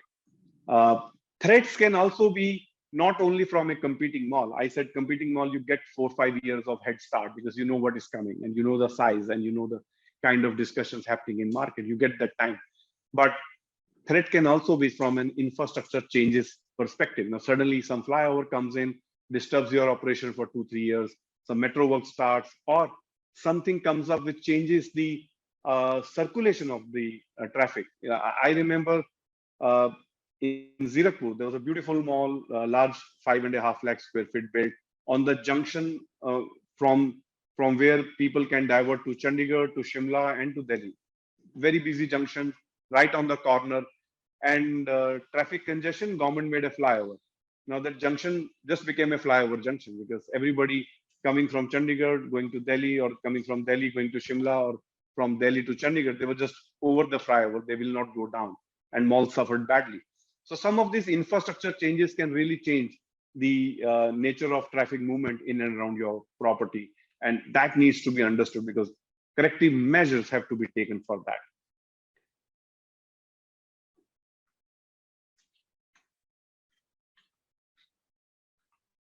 Now, when you do benchmarking, when you do SWOT analysis, when you look at positioning, you arrive at a positioning. You want to take a positioning outside in. You want to stand for something in your consumer's mind. And to my mind, this is a most relevant picture ever in terms of three malls sitting next to each other, touching boundaries, and they just don't compete with each other. They are so well positioned uniquely and so differently. One is a complete fashion center, the other is a lifestyle center, the third one is a luxury center. They complement each other. Now, when you look at this micro market, you don't look at a micro market where one mall is competing with another mall. They all complement each other. They give consumer a larger offering. To the advantage, all of them put together is just 1.5 million square feet. So hence the centers are not very large. The minute you change this to Lucknow, where you have 1.5 million square feet and a 2 million square feet sitting very close to each other, the competition is very, very different. The positioning, the asset quality, the operations, the marketing will go through a very different kind of strategies, a very different kind of fight. And the leasing strategy has to be very, very sharp there. This positioning is not by we assuming that how we are positioned. This positioning has to tweak the trade mix and not so much of tenant mix first. Positioning yourself as a fashion brand or a fashion mall, which means clearly you will overdo the fashion category. And it doesn't only apply to the apparel, it applies to anything which is in fashion. The minute you say I'm a lifestyle mall, you cannot be a very large mall. You have to be a mid-sized, because the home, the food, the apparel, the shoes, the bags, the watches, everything that you choose is more about tenant mix. The positioning in first one is more to do with trade mix. The minute you are lifestyle, your trade mix may be uniformly distributed, but your tenant selection is far more sharper, far more curated. So between the anchors, you will choose which is more lifestyle oriented anchor, which is more upwardly mobile anchor and not a daily wear. Similarly, when it comes to food, you will choose food which relates to more lifestyle activity than to anything else. So positioning has to be supported, one, by the trade mix, because it defines your positioning, tenant mix, which sharpens and makes it curated offering. And thirdly, it has to be matched by marketing. Positioning, if it is not supported by marketing, will fail to connect with consumer and communicate well. Communication in this case becomes very, very important, because gone are the days when you can put a lady in a red dress with 3 shopping bags and your ad campaign is ready. If you are repositioning yourself, if you are in a competitive environment, if you are fighting this second level of your responsibility and learning, the strategy implementation is very, very critical. Marketing plays a very, very big role. Again, I take example of FMCG. They know how to reach to consumer, communicate what they are, what positioning they are, how consumer should connect with them. I think a lot of learning from consumer brands we have to take and look at our malls and communicate in a very stronger manner, very unique manner, and consistently we have to hammer that positioning to consumer. And that's where, instead of competing with each other, we will start complementing each other, make the market bigger. We will grow the consumption, not for ourselves, but for the whole micro market. And that can bring a lot of benefit to that all the players in that micro market. Now, Positioning, typically when we look at is about place, product, price, but they say positioning as a P, the four P's, the positioning as a P is the mother P. Once you decide that, it automatically makes many more decisions simpler. It makes your trade mix decision far simpler. It makes your tenant mix decision far simpler because you're driven by the positioning. Your answers are coming out of that. And it is important to debate it, go through internal benchmarking, go through external benchmarking, go through your, market trends, look at your SWOT analysis, look at competitive landscape, and you can decide your positioning and come back. I think I talked about infrastructure as a threat. Infrastructure at times can also be a blessing. Like at Inorbit Hyderabad, we had this government initiative to beautify the lake, put up a rope bridge over that lake, connecting it to Jubilee Hill, Banjara Hill. And it gave us a fantastic opportunity to simply change our positioning from a large mall to a premium mall. We worked 3-4 years to change our tenant mix. And once the bridge opened up, it just brought in a different kind of consumer. Our footfalls went down, our car count went up, our spend per person doubled. And suddenly we saw a different kind of growth getting added. So you have to seize the opportunities available, the gap in the market available, and take the right approach to bring in that sharp positioning, which will help you stand out. Now, once you have done all of that, you have to make it happen. Now, trade mix, as I discussed, is more of a horizontal bar. You decide whether you want to do fashion more, or you want to do formals more, you want to do shoes more, or you want to do food more, you want to do multiplex more, entertainment more. This is like a synthesis. You play with doing up, doing less. Typically, if you see Mumbai, you will find that Thane, New Bombay, men's formal wear does very well. These are new micro markets. These are a lot of migrant people who are working they're working class. They are having jobs, and hence men's formal wear does extremely well there. And compare that to more established old micro markets where there's less migration, but old population has grown and prospered. The fashion, the casual fashion does better because they are the people who are in businesses. They're making money out of businesses. They don't really wear formal to work. So trade mix defines and has to connect with your micro market to understand the micro market. Tenant mix is more vertical. You can choose a denim at 900 rupees brand to something maybe 90,000 rupees. That's the tenant mix, which works more vertically. You choose the price point and you choose the kind of positioning the brand has.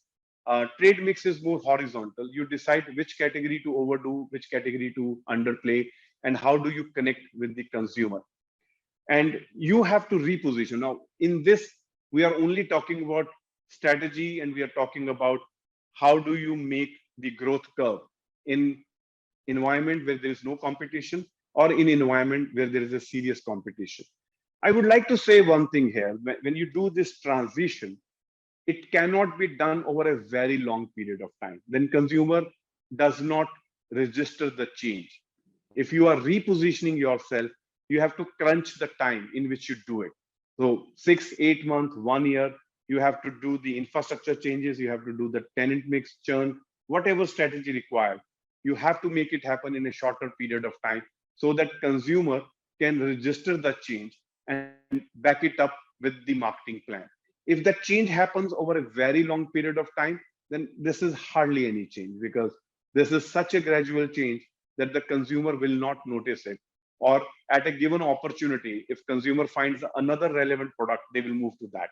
And hence is important that you look at trade tenant mix execution in a shorter period of time, back it up with a very, very strong marketing plan so that it is registered with the consumer that the change has happened. Now, we talked about developing strategy. It is the second stage of your career growth. It is where you have second stage of learning. You are meeting a challenger. You're meeting a challenger to overcome the limitations. You are driving, you're deciding a strategy to grow in environment where there is no competition, benchmarking against industry growth and putting up your own growth plan aggressively, or in a competitive landscape where you are going to meet a competition. You have to have your own strategy to grow and continue to stay relevant. Positioning, we talked about that it is to do with trade mix, tenant mix, and the most critical aspect to me for positioning is it is to be executed in a shorter duration. If it is done over a very long period of time, consumer will not be able to notice it and execute it well, execute it fast. It brings us to the end of second section. I am happy to interact with you guys, take up more questions if you have. Anjeev, Yeah, do we I'm have? expecting that my attendees will definitely post some questions. Let's wait for, and I would suggest you also take a glass of water because continuously you are on the air. Thank you, Anjeev. Thank you for your concern. Yeah, please. I'm hydrating myself. Yeah, please do that. So, all my participants, if you have something in your mind, please post your questions.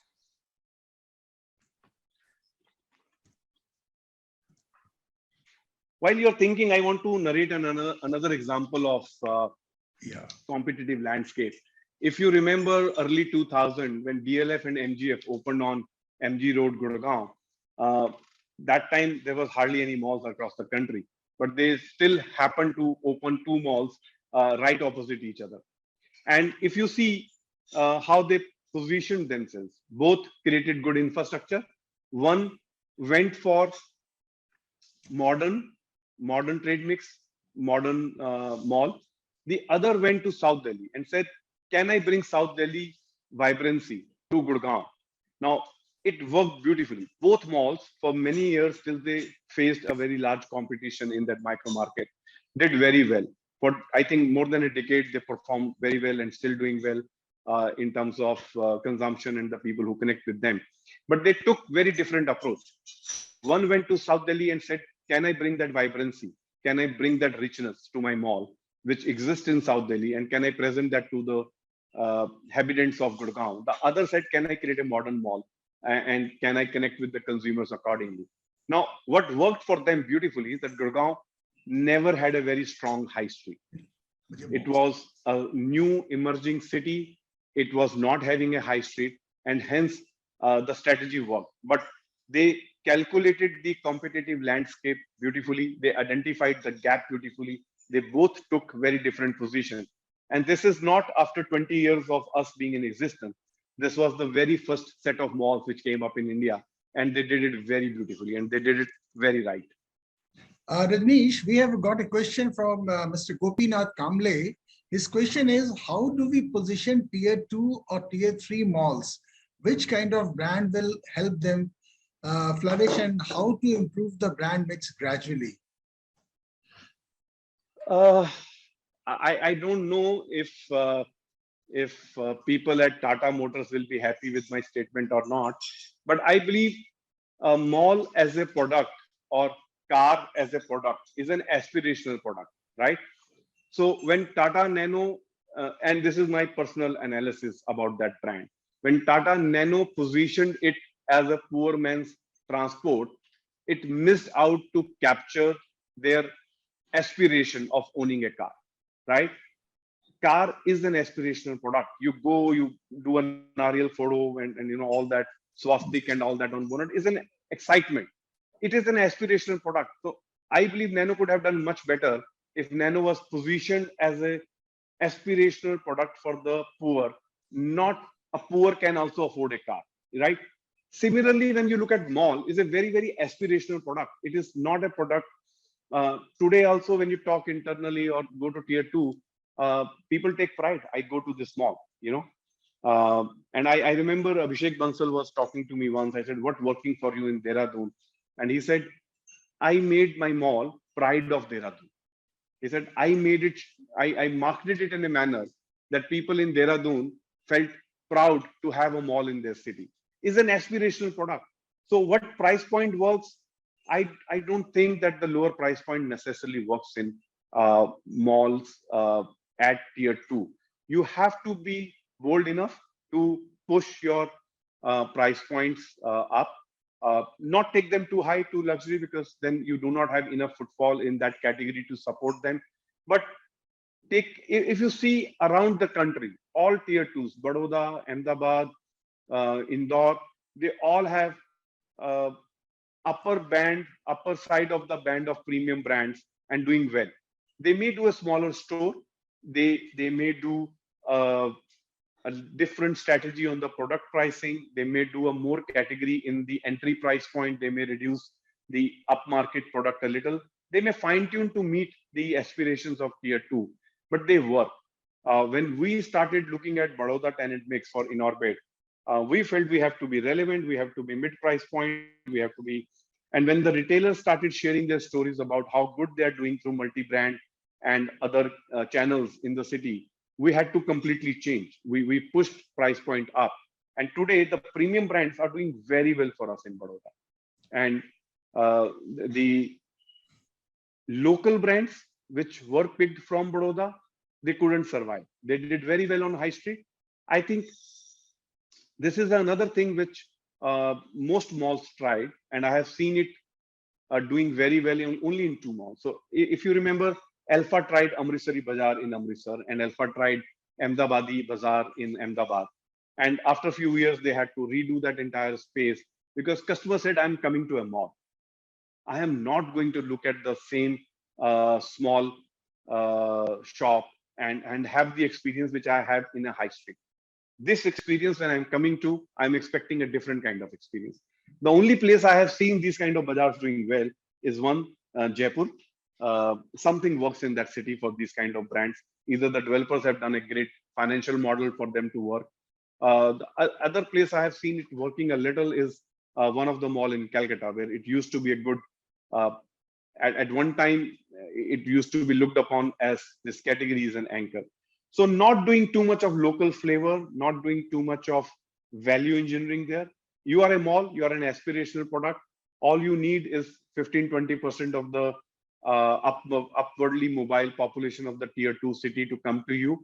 The other advantage in tier 2 cities is that you not only serve that city, you serve that region.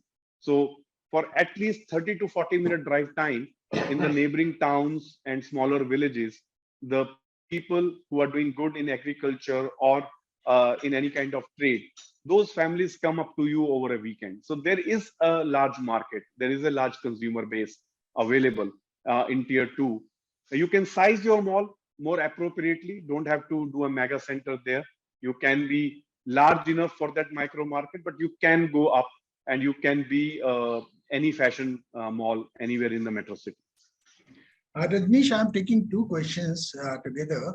Sumit Mukherjee, he is asking standard category mix floor-wise. And Mr. Ravi Kiran, his question is, what should be an ideal brand mix of any mall? Okay, both these questions I was trying to cover in the next section. Okay. Maybe we can repeat this question after the envisioning product section if we are not able to answer that. Okay, so now I'm taking next question. Saraswati Singh, she is from Lucknow. In a small but posh neighborhood, what according to you positioning works best? Being a neighborhood mall or a luxury mall? Yeah. So Saraswati, luxury, the minute you look at, you're looking at a much larger catchment geographically, because the frequency of luxury product purchase is far infrequent than buying grocery or daily wear. So the minute your frequency of purchase is lower, you need to reach out to more and more people. It's a simple mathematical equation. There is not that your neighborhood is rich and you can do that. A lady will buy only certain number of upmarket brands.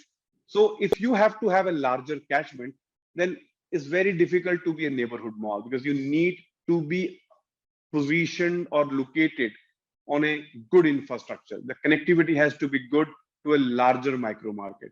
And the minute you are a luxury mall, you do not compete with anybody in and around you. You suddenly create your own positioning in a very large micro market. Now, if you look at Delhi Emporio or Chanakya for that matter, or Palladium in Mumbai or Quest in Calcutta, they do not compete with any mall in that city. They compete with none. They create their own market as a luxury brand and they cover a region. Now, there are many people who come from Calcutta, Chennai, or Bangalore to Emporio and shop there. And if you talk to their store owners, they will tell you that I get this one customer from Chennai who comes in and buys so much in one shot. You are looking at a very large tertiary catchment, which is not even defined, which cannot be defined in number of kilometers, because you're really breaking the barriers in that category of positioning. When you look at neighborhood or what is good, what is bad, I think the starting point is anchor and non-anchor ratio.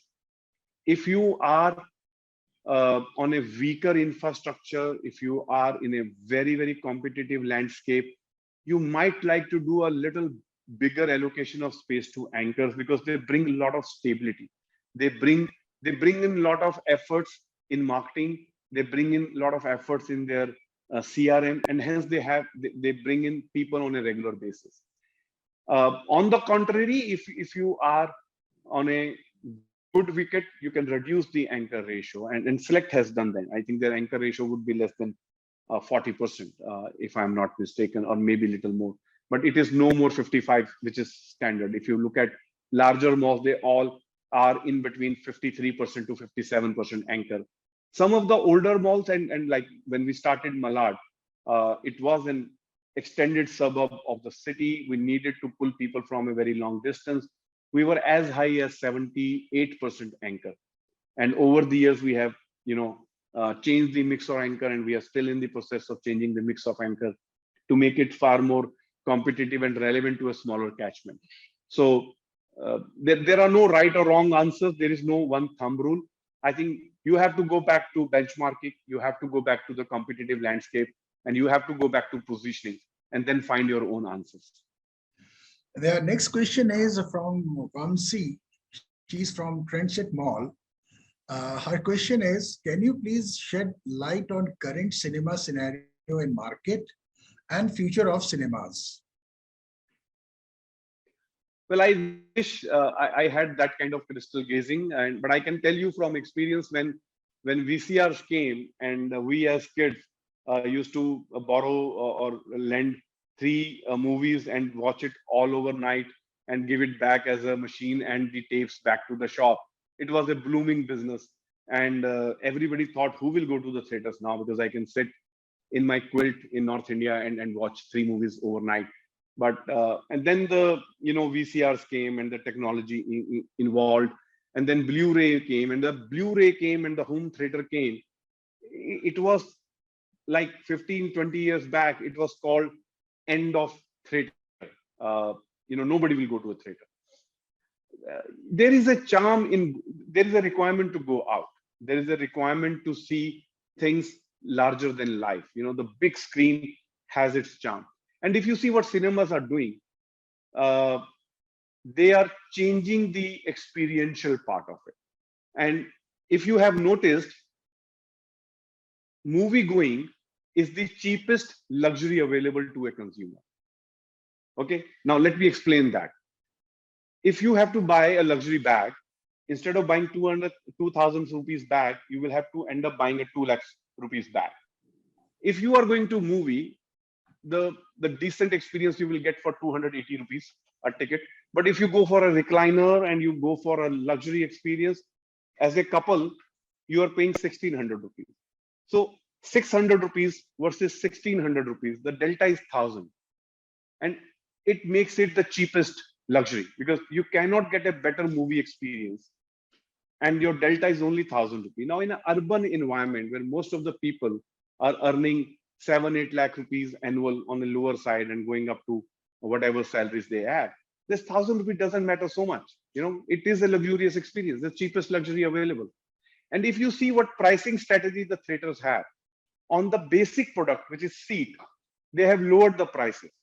On the discretionary product, which is your food, they have jacked up the prices, right? Now, we may have, as a socialist, we may keep crying about 500 rupees for popcorn and 250 rupees for Pepsi, but we have to appreciate they are selling you the basic product much cheaper. They are selling you a product which is basic product, which is the core product, the seat, at $3. International markets, the ticket price for a seat is anything between $9 to $15. And we are selling it so cheap. We are able to sell it so cheap because they have moved their business model very smartly. They have moved the business pricing to discretionary spend, made it expensive. And the core product, they have made it cheap. And that's why they're able to survive. Now, what is happening present? I think we do not have a great movie content. We do not have great software. If you see the May month, where we had 2 or 3 big movies, every theater did highest ever sales in the history of cinema in India. Highest ever. 3 movies. And that is the kind of fate it brings. People will come back. They will come back. They will watch a movie in theater. All we need to do is create good content. And that content is going to come. I think there was a COVID period and the production did not happen. Like an apparel retailer, you have a 12-month lead time to order your merchandise. I think a movie, good movie to get created will also have a lead time. It will take them 8-10 months. There's a lot of lineup which is there. And once the movies come in, I think the consumers will come in. I'm not so worried about it. It will become larger and larger. It will become experiential and more experiential.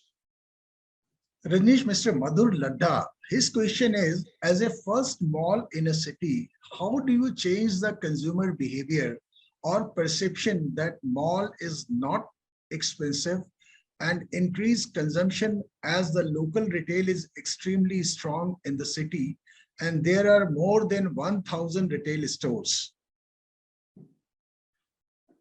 Well, I don't think you need to change consumers' perspective. With OTT, with travel, with mobiles, WhatsApp, all consumers are very, very aware. You know, they are very aware globally what is happening. They are very aware in terms of fashion. They're browsing new products on their mobile day in, day out.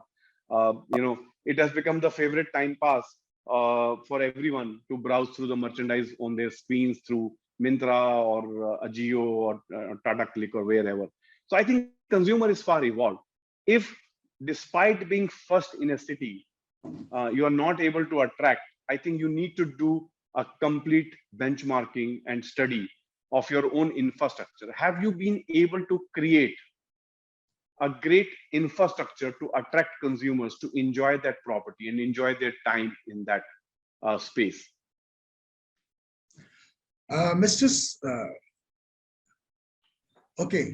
Rajneesh, Mr. Sumit Mukherjee, his question is, how to increase the footfalls in red zone of the mall apart from structurally changing it?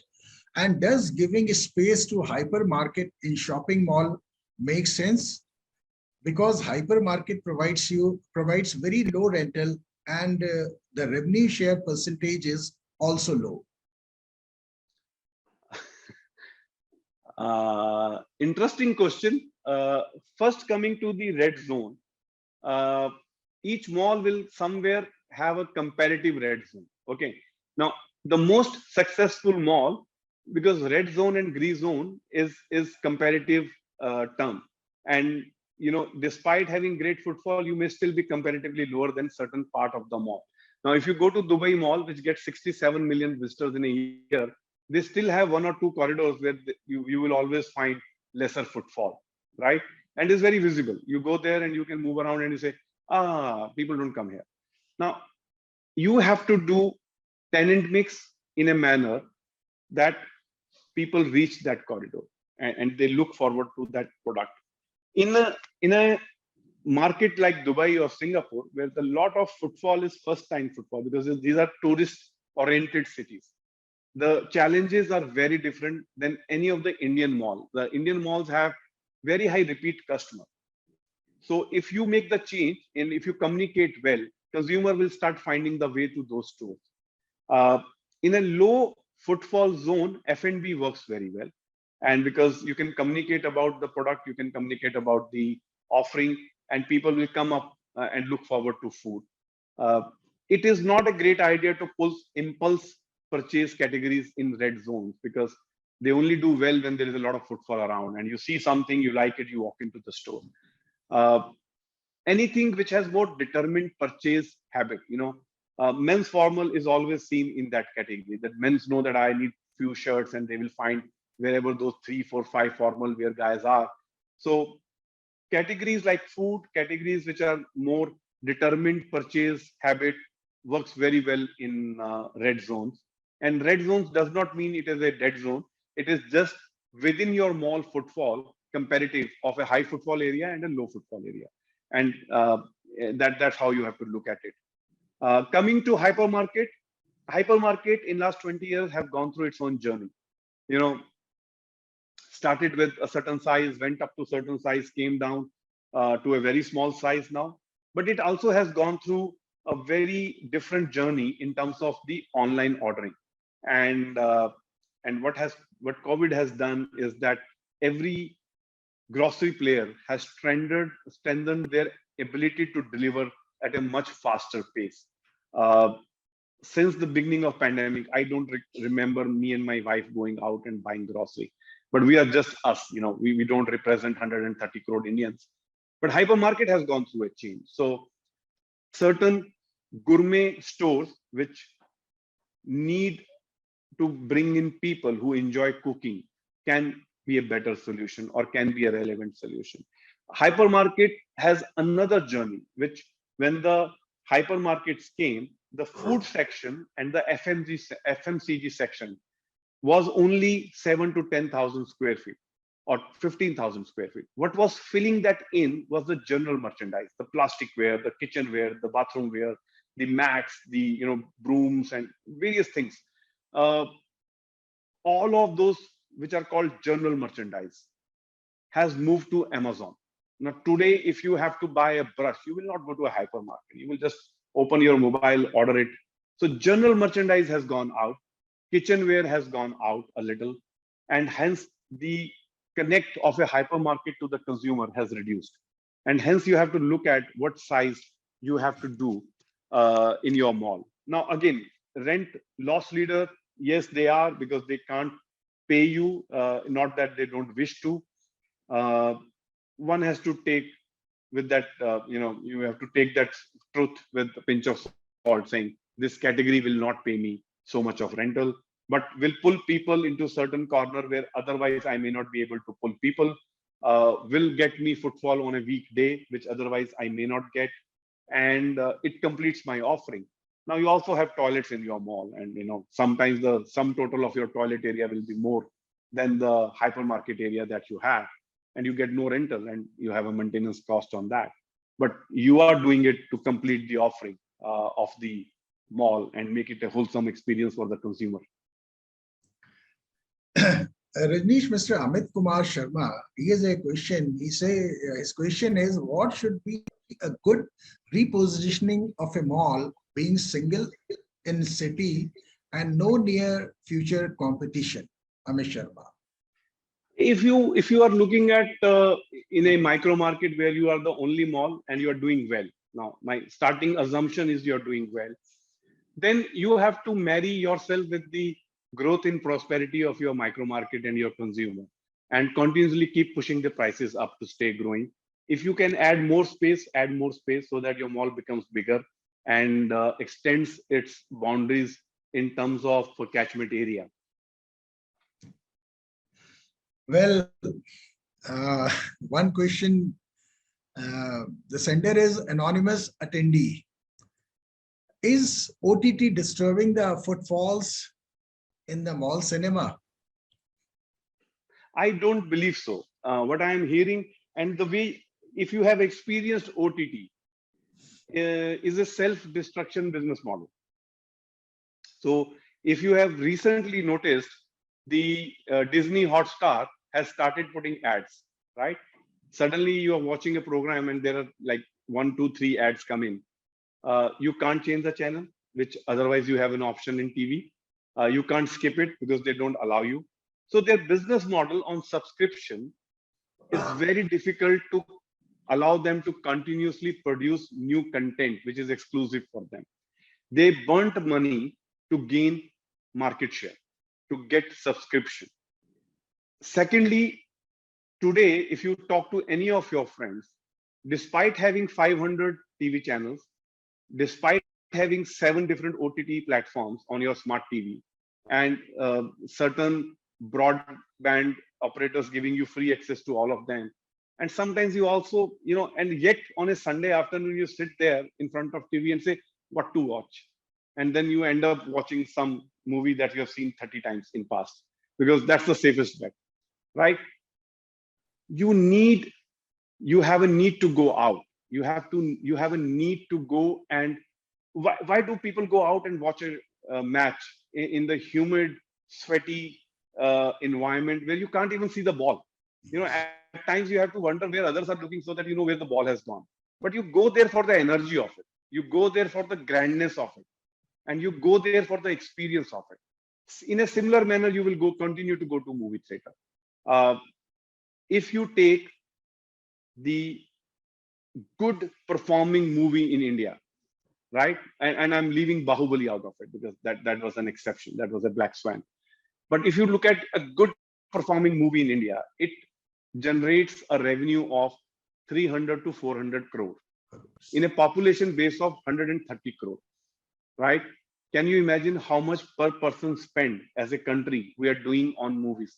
2 rupees is less than per person spend that you spend on a bubble gum. Even that costs 10 rupees today. There is a huge headroom for the movie business to grow.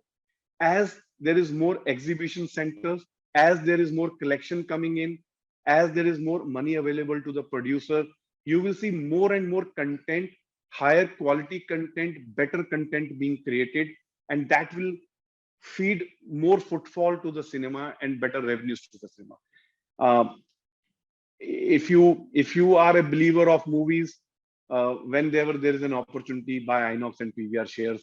It is going to give you good returns for next 10-20 years. Okay, so Rajesh, is the last question I'm taking for this session. Mr. Abhinav Saxena, his question is, what should be an ideal strategy to launch a mall in heavy mass market wherein target customer already has a huge offering on high street? Also, how to get footfalls extracted from that catchments? This is the last question for this session.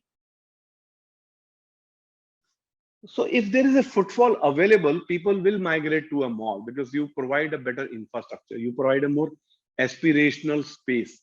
The challenge is not how to market it. The challenge in mall development is how you design it, how you create it. And we will elaborate in the next section of our workshop, where we are saying how you grow as an individual, how you understand your business, and you can start envisioning product. How do you create a mall? How do you think of a mall? That's your professional growth, where you have mastered the art of doing a transaction. You have mastered the art of creating strategies, winning strategies. And now you are at a position where if you are, after the break. Okay. Yeah, are we done? Yeah, Rajneesh, let's move to our last section. That's all for this session, this section. Yeah, so when we talk about greenfield project, who better than Shah Rukh Khan to make us realize what a greenfield is? Now, imagine you're visualizing a product, right? Is a greenfield project. Now you stand there on the plot and you have to start thinking, why will Simran come here? Right? Because she has to come and she has to buy a bag. She has to come and buy a shoe. She has to come with friends and go to a salon. You have to start defining product. You have to start defining opportunity. What opportunity do I have in this plot? What can I do? What is driven by that is what is the size of the plot? How big can I be? Can I be a mega center? Can I be a neighborhood center? Can I do a luxury mall? Do I have right infrastructure? Define your opportunity, define competitive landscape and say how many malls you are going to end up competing with. This is at this stage, You're not only thinking about the product or the opportunity, you have started developing a leasing strategy in your mind. When you are standing there at a greenfield project and you start thinking what has to happen here, you have to, really open up your arms and say, can I feel the vibe? Can I understand what will get Simran here and make her shop?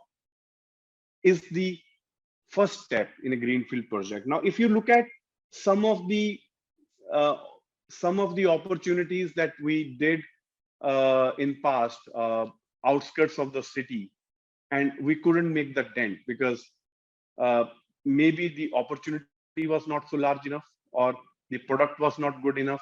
Now, I tell you one example. Look at Ahmedabad as a city, right? Ahmedabad had some 9 or 11 malls, all underperforming till such time Alpha opened their mall, Alpha 1.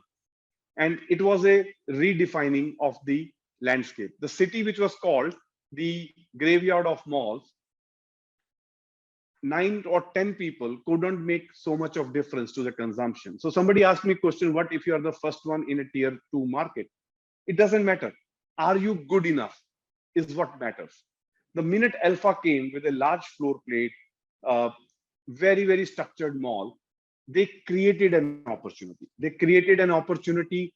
They understood the opportunity and they encashed upon it. Now, uh, if you look at what Pacific has done to Rajouri Garden, it opened a mall in an environment where in Rajouri Garden, 7 malls next to each other. And you could literally walk from one mall to the other mall in 10 minutes time, and you could cover all 7 malls. And they were not doing so good. It really takes a very, very large heart to say there are 7 of them, mixed use, mixed sizes, small to big, not doing well, and I'm putting money in another 500,000 square feet or bigger than that, little away in the same micro market. Now, that's defining the opportunity. They defined the opportunity in providing a structured retail infrastructure in a very, very unstructured retail mall market. Uh, they saw the opportunity very differently. They did not get uh, bogged down by the fact that there are other malls dying. Similarly, in Ahmedabad, Alpha One didn't see the other 9 dying and said, no, I can't do a mall. Or we are in that sense in Surat. They didn't see the 7, 8 malls not doing well and said, can I do a mall here? They saw the opportunity. They said, there is a population. They are educated. They have money to spend. Why somebody has not been able to do good is because they have not created a good infrastructure. And, I want you guys to look at it. It is not about being first, it's not about being second, it's not about being large, and it's not about being small. It's about creating a right product. You got to define the product. Are you going to be a mega center? Does this plot allows you that opportunity? Will that win your competitive landscape? Will that allow you a differential positioning? What can you do there? Now, if you have a large mixed-use development, you can do a small neighborhood center. Galleria in Gurgaon is a brilliant example of what a neighborhood market can do, the kind of rentals they command. Khan Market is a brilliant example of a shopping center. It's not a center because it's not controlled by one guy, but is an old school thought high street as a market being created, is a kind of open mall in all that you can relate to. Those products have been defined very, very sharply. And hence, when you are looking at an opportunity, you have to define your product. Now, you can be a mega center with a lot of entertainment.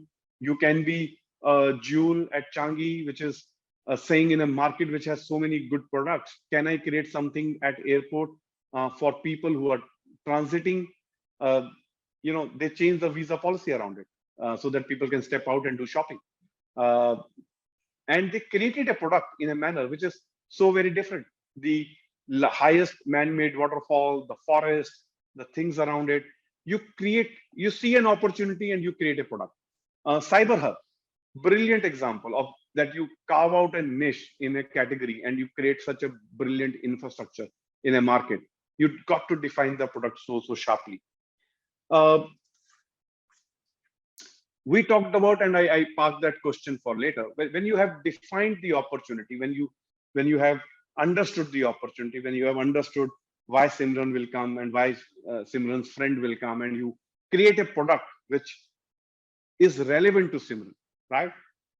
Which attracts, which stands out. Earlier we talked about outside in. If your product is resonating in consumers' mind in a unique proposition, you are a winner. You have created a mark, you have taken up mind share of consumer, and you will do good. A lot of times I have seen people make decision by saying consumer has no other option, right? uh, we have seen malls after malls which have failed, and they being the only mall in the city or a micro market, but they failed because sometimes when the leasing pitch or the decision behind it was that consumer has no other option, we forget before we created that product, consumer was happy in their life. They had a good life. They were not missing a mall, right? They were happy in their life. They were happy with their family. They were happy with the OTT at home. They were very happy seeing Jab We Met 15 times, 20 times, and the life was going on. You created a mall thinking consumer has no other option. They have an option. They have an option to sit at home, play Monopoly. They have an option to sit at home, have a drink with friends. They have an option to sit at home, watch Jab We Met a zillion times. But your opportunity is to create a product which excite customer to come out and visit you. The quality of infrastructure that cannot be compromised. When I look at the entire mall business, the one thing which makes or breaks is the design, look and feel, circulation of the mall. If it is not a good quality asset, if it is not a good quality infrastructure, it will not attract people. It is like movie. You may have made a very large budgeted movie, uh, but if it is not good, it is not good. What to do? Consumer will not come because you have spent a lot of money. Consumer will not come to you because you have made a very large infrastructure. They will come to, they're very selfish. They value their time. They will come to you and give your time, give you their time and their money only and only if they enjoy being with you. Otherwise, it is not going to work. No matter what happens, you are first, you are second, you are third, you are largest, you are smallest, your neighborhood, your luxury, whatever you are. I think the only store Louis Vuitton would have shut in India, or one of the first they shut in India, was right in the heart of city of Chennai. If the location is not good, consumer is saying, I won't come. Similarly, we have seen malls bang on the buzzing high street, Ahmedabad. The stores on the high street was doing multiple time business than in the mall that came on the high street. Chennai, Nangambakam, the mall that got created, could never make a dent into the market.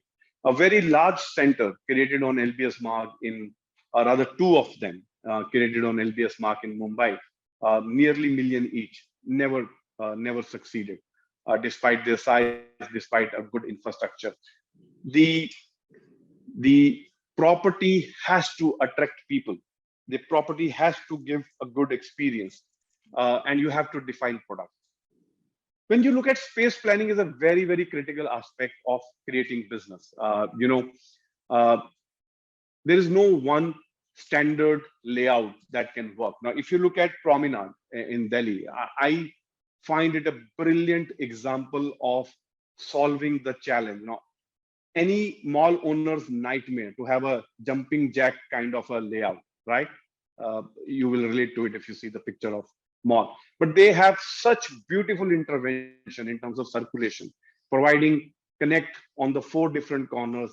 They activated the dead ends of the mall, and the mall is a buzzing success. It is because of design. The inherent plot dimensions, the way DDA gave them, is not the best that you can demand for or ask for. You look at Geo at BKC, a very small property, but inside this sense of space, the way they have done planning, the way they have created kiosks instead of creating stores, they compromised a lot of retail area to create a beautiful sense of space. it looks larger than life, and it's a very, very small center. Mind you, if you just understand, there is no anchor in that mall. It's just inline store, end to end, one straight corridor.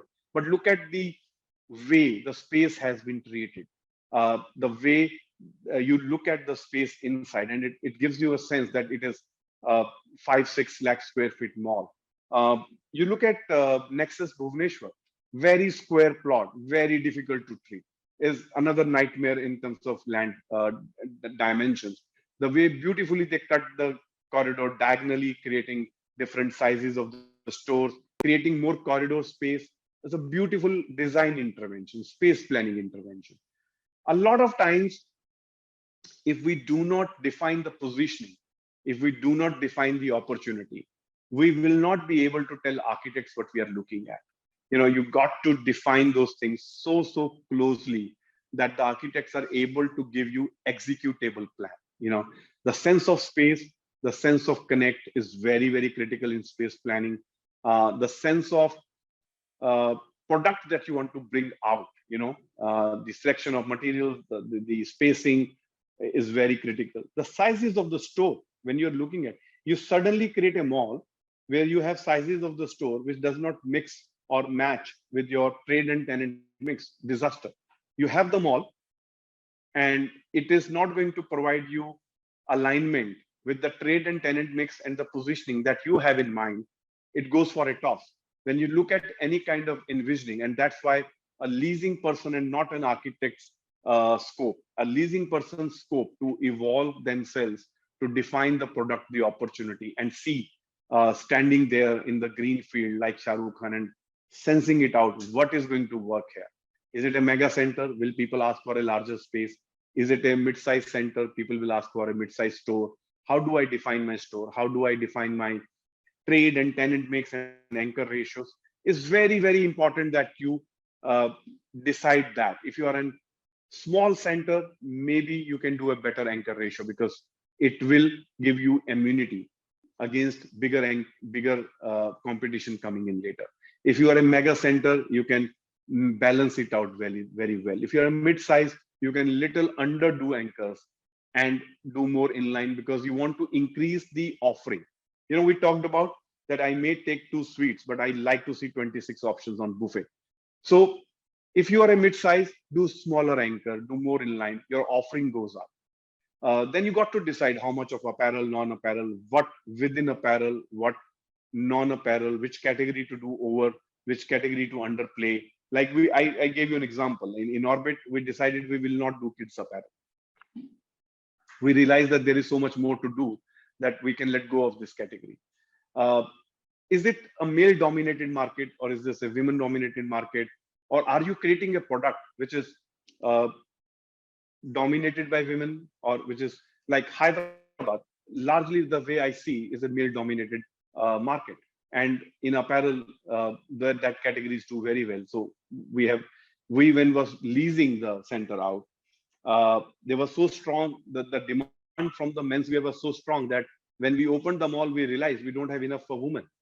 And then we realized our mistake. I said, it's not balanced out. So for 1 year, it doesn't matter what rental others offered. It doesn't matter what brands we wanted or not wanted. We simply said, next few stores, we will only give out to a women apparel brand. Simply, we wanted to correct that position, and we just focused on that. 5-6 transactions. We said, no matter what rental is available in any other category, we are not just entertaining it. We want to bring more women category into our mall. We want to balance it out. And I think we made a good decision that time.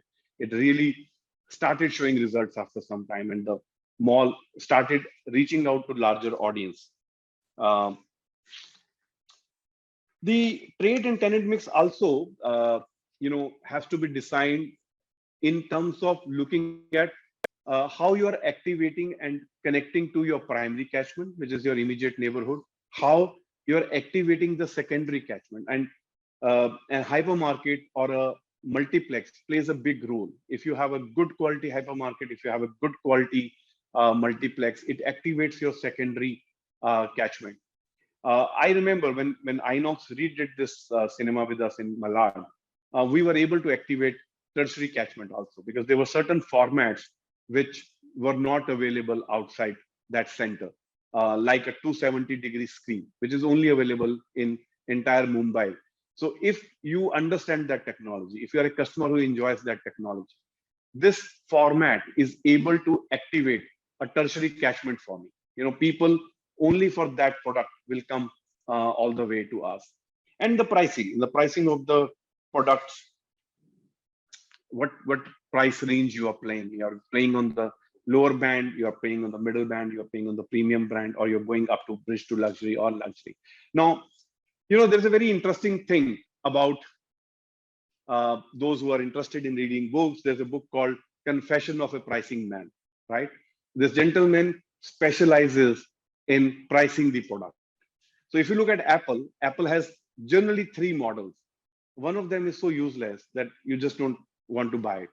The other one is so expensive that you have to think, and you end up buying the middle one because this is giving you a better memory than the lower one. But for a very small delta over the above, very small delta over the bottom, but a large delta over the top, that product sells.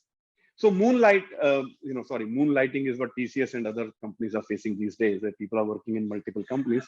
But moon pricing, my mistake.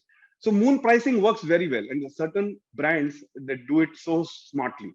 So if you go to an luggage brand, you will find one odd suitcase which is so overly priced, beautiful looking piece. You will love to buy that, and you look at the price tag and you say, "Oh, it's not worth it. The Kingfisher airline will break it." And what you do, you take a look-alike, very similar, same color, same shades, 30% cheaper. But that 30% cheaper, if you compare to the market, is 20% costlier. That moon pricing helps you aspire for a better quality product. And in the heat of movement, you end up buying it.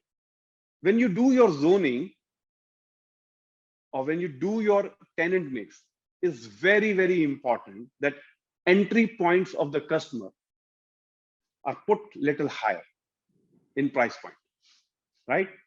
So that when you enter and you see a beautiful Mac store and you say, "Yeah, I want to buy good products." You go, you browse, and you see the prices. You come out and you go to a lower price product and you buy that. But you never wanted to buy that product any which way. What inspired you to buy that is the motivation you got from a better product. You go in and you see a very lovely watch, and you go and look at similar one in a medium price point at Titan or a fashion watch brand, and you say, "Yeah, I love that, and this is very close to that. Let me buy it for 1/10 the price." But the gentleman may not have come out to buy the product at all. So the placement of this premium products at the entry point of the mall. So it is not necessarily the main gate, wherever is the high price points or high footfall entry for you. Try to do those zones in a higher price point, because that works. That motivates customer to enjoy life. That motivates customer to pamper themselves, and they end up shopping more with you.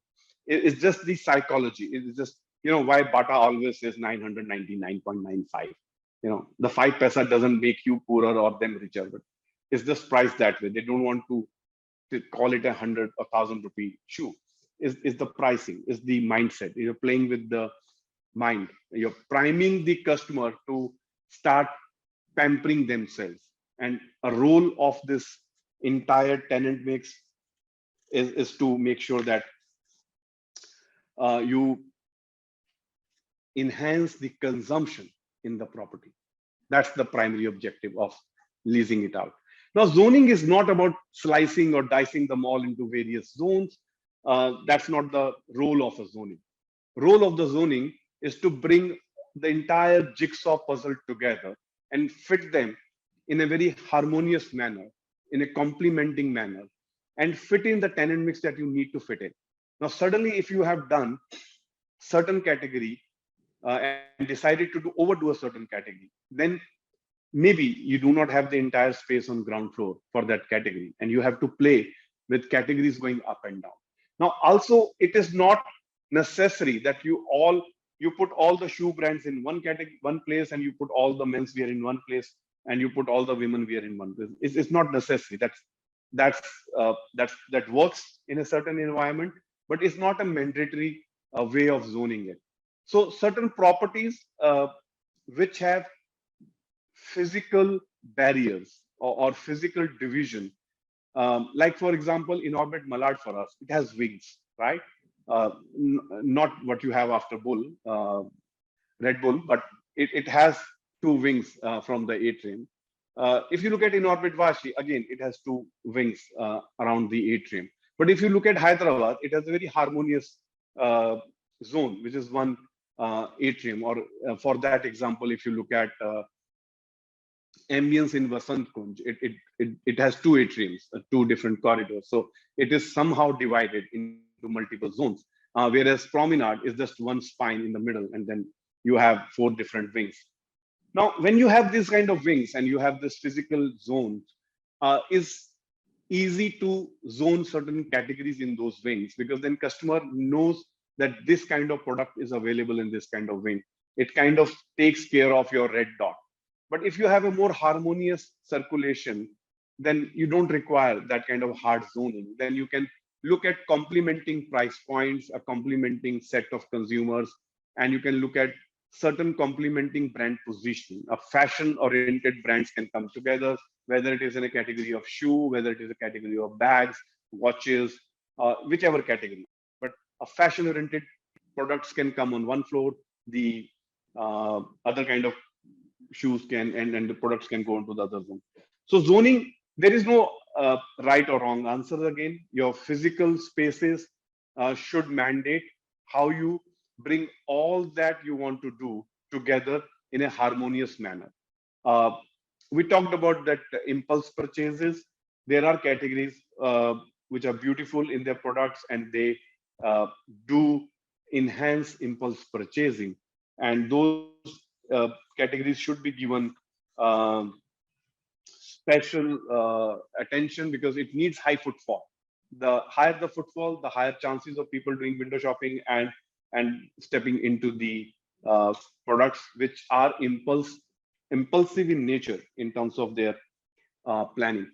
With that, I think we covered mastering the transaction, we covered mastering the strategy development, looking at challenges, overcoming the challenges. We looked at how do you, as a professional, grow and be able to envisage a product, define the boundaries, define the opportunity, define the product that you want to create, how do you plan spaces, trade and tenant mix, and zoning, which is one of the key things about a mall leasing thing. Negotiation is one part that we have not touched upon today. I think is a very, very interesting topic. Need some hugely expert people to carry another workshop on that. Maybe SCAI, and we can think of who can be a good person to work on that. With this, it brings me to the end of this workshop. And any questions from the third section or any other section or any other? Rajneesh, in fact, I have got few questions. The first is, will it be a wise decision to not fill a vacancy store instead of offering it to some local brand and don't receive a rent losing opportunity? Mr. Babu Bhojan, he has asked this. He wanted. So your question is, if you have a vacancy and you're not able to fill it in, is it better to give it to some local brand and at least have a seamless experience for the consumer, even if you're not getting rent out of it? If you are in that situation where you're not able to fill in your mall, which at times we all have faced, is a great decision. And not only, I would say you should fill it with a local brand, which may not be the best strategy because it just lowers your positioning, but you can create small windows in front and give it to the brands who are present in the mall to let customers feel that everything is filled in. Let them not see boarded out spaces, or let them not see the empty spaces. Let them see contiguous retail fronts, products, mannequins, fashion, jewelry, whatever they enjoy is a great strategy. Great local brand, great strategy, but do not lower your positioning, because suddenly consumers start seeing a substandard product starts negating your property in terms of positioning. Rajneesh, Mr. Vikas Kumar, his question is, need to understand the terminology and advantage of CAM capping from both the side, developer and retailer. As a developer, I would like to make as much money as I can. Uh, I would like to maximize my rental. I would like to maximize my recoveries of expenses.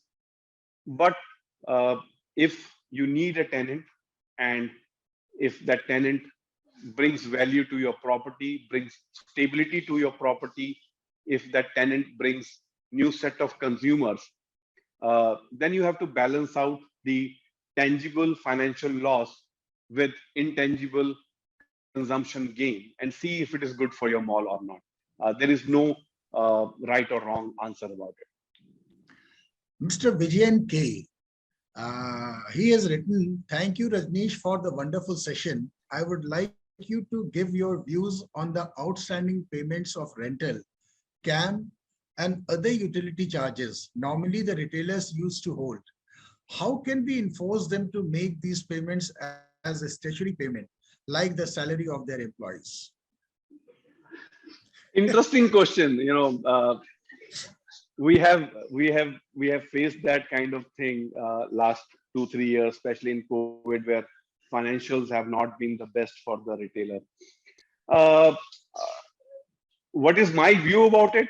Collect it before the month starts.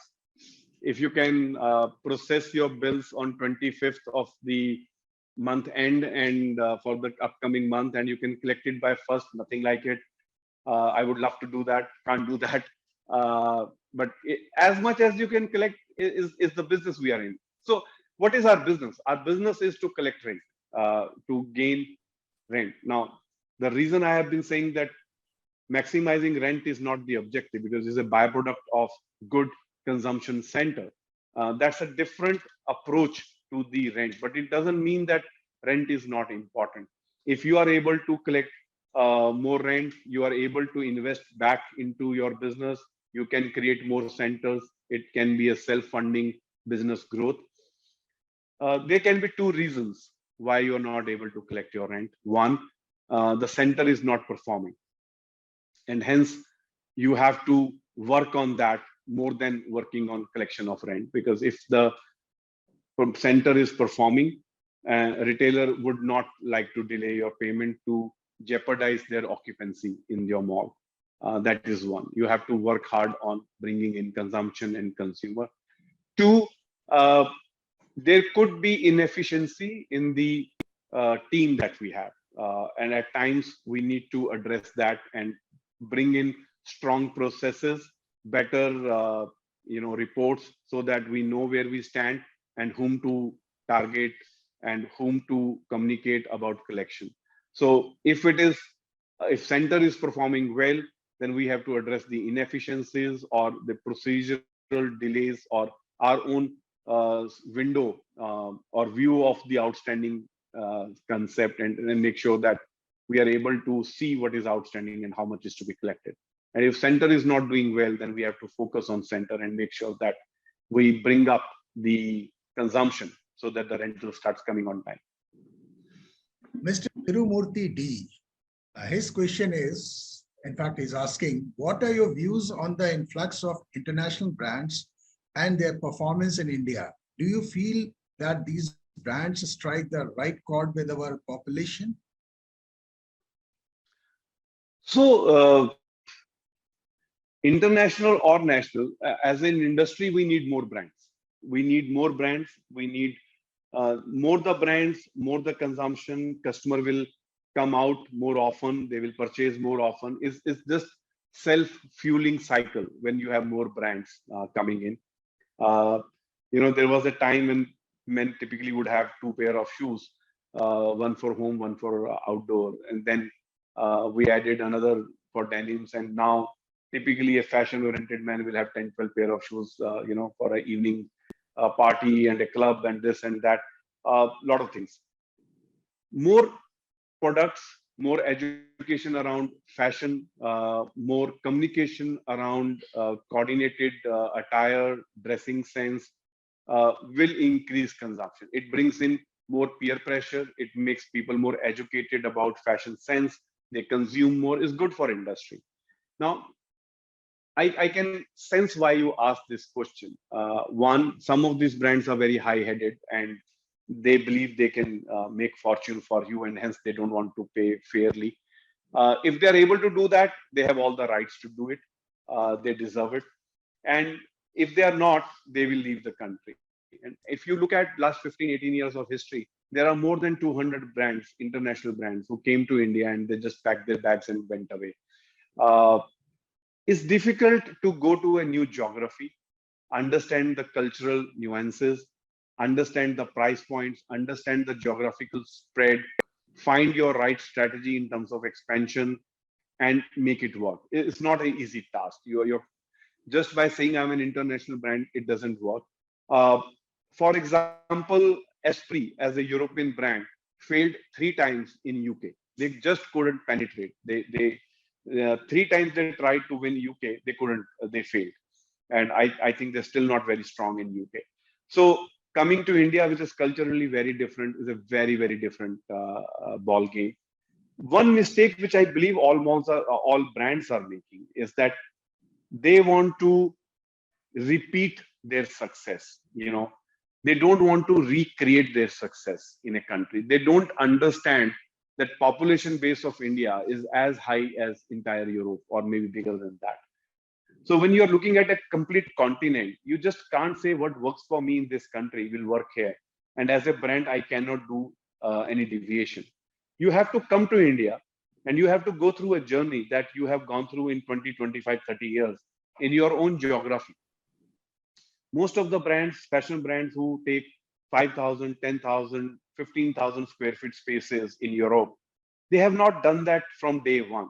They have grown from 1,000 to 1,000 square feet store, developed their merchandise, built up their base, and grown to a size that they have grown.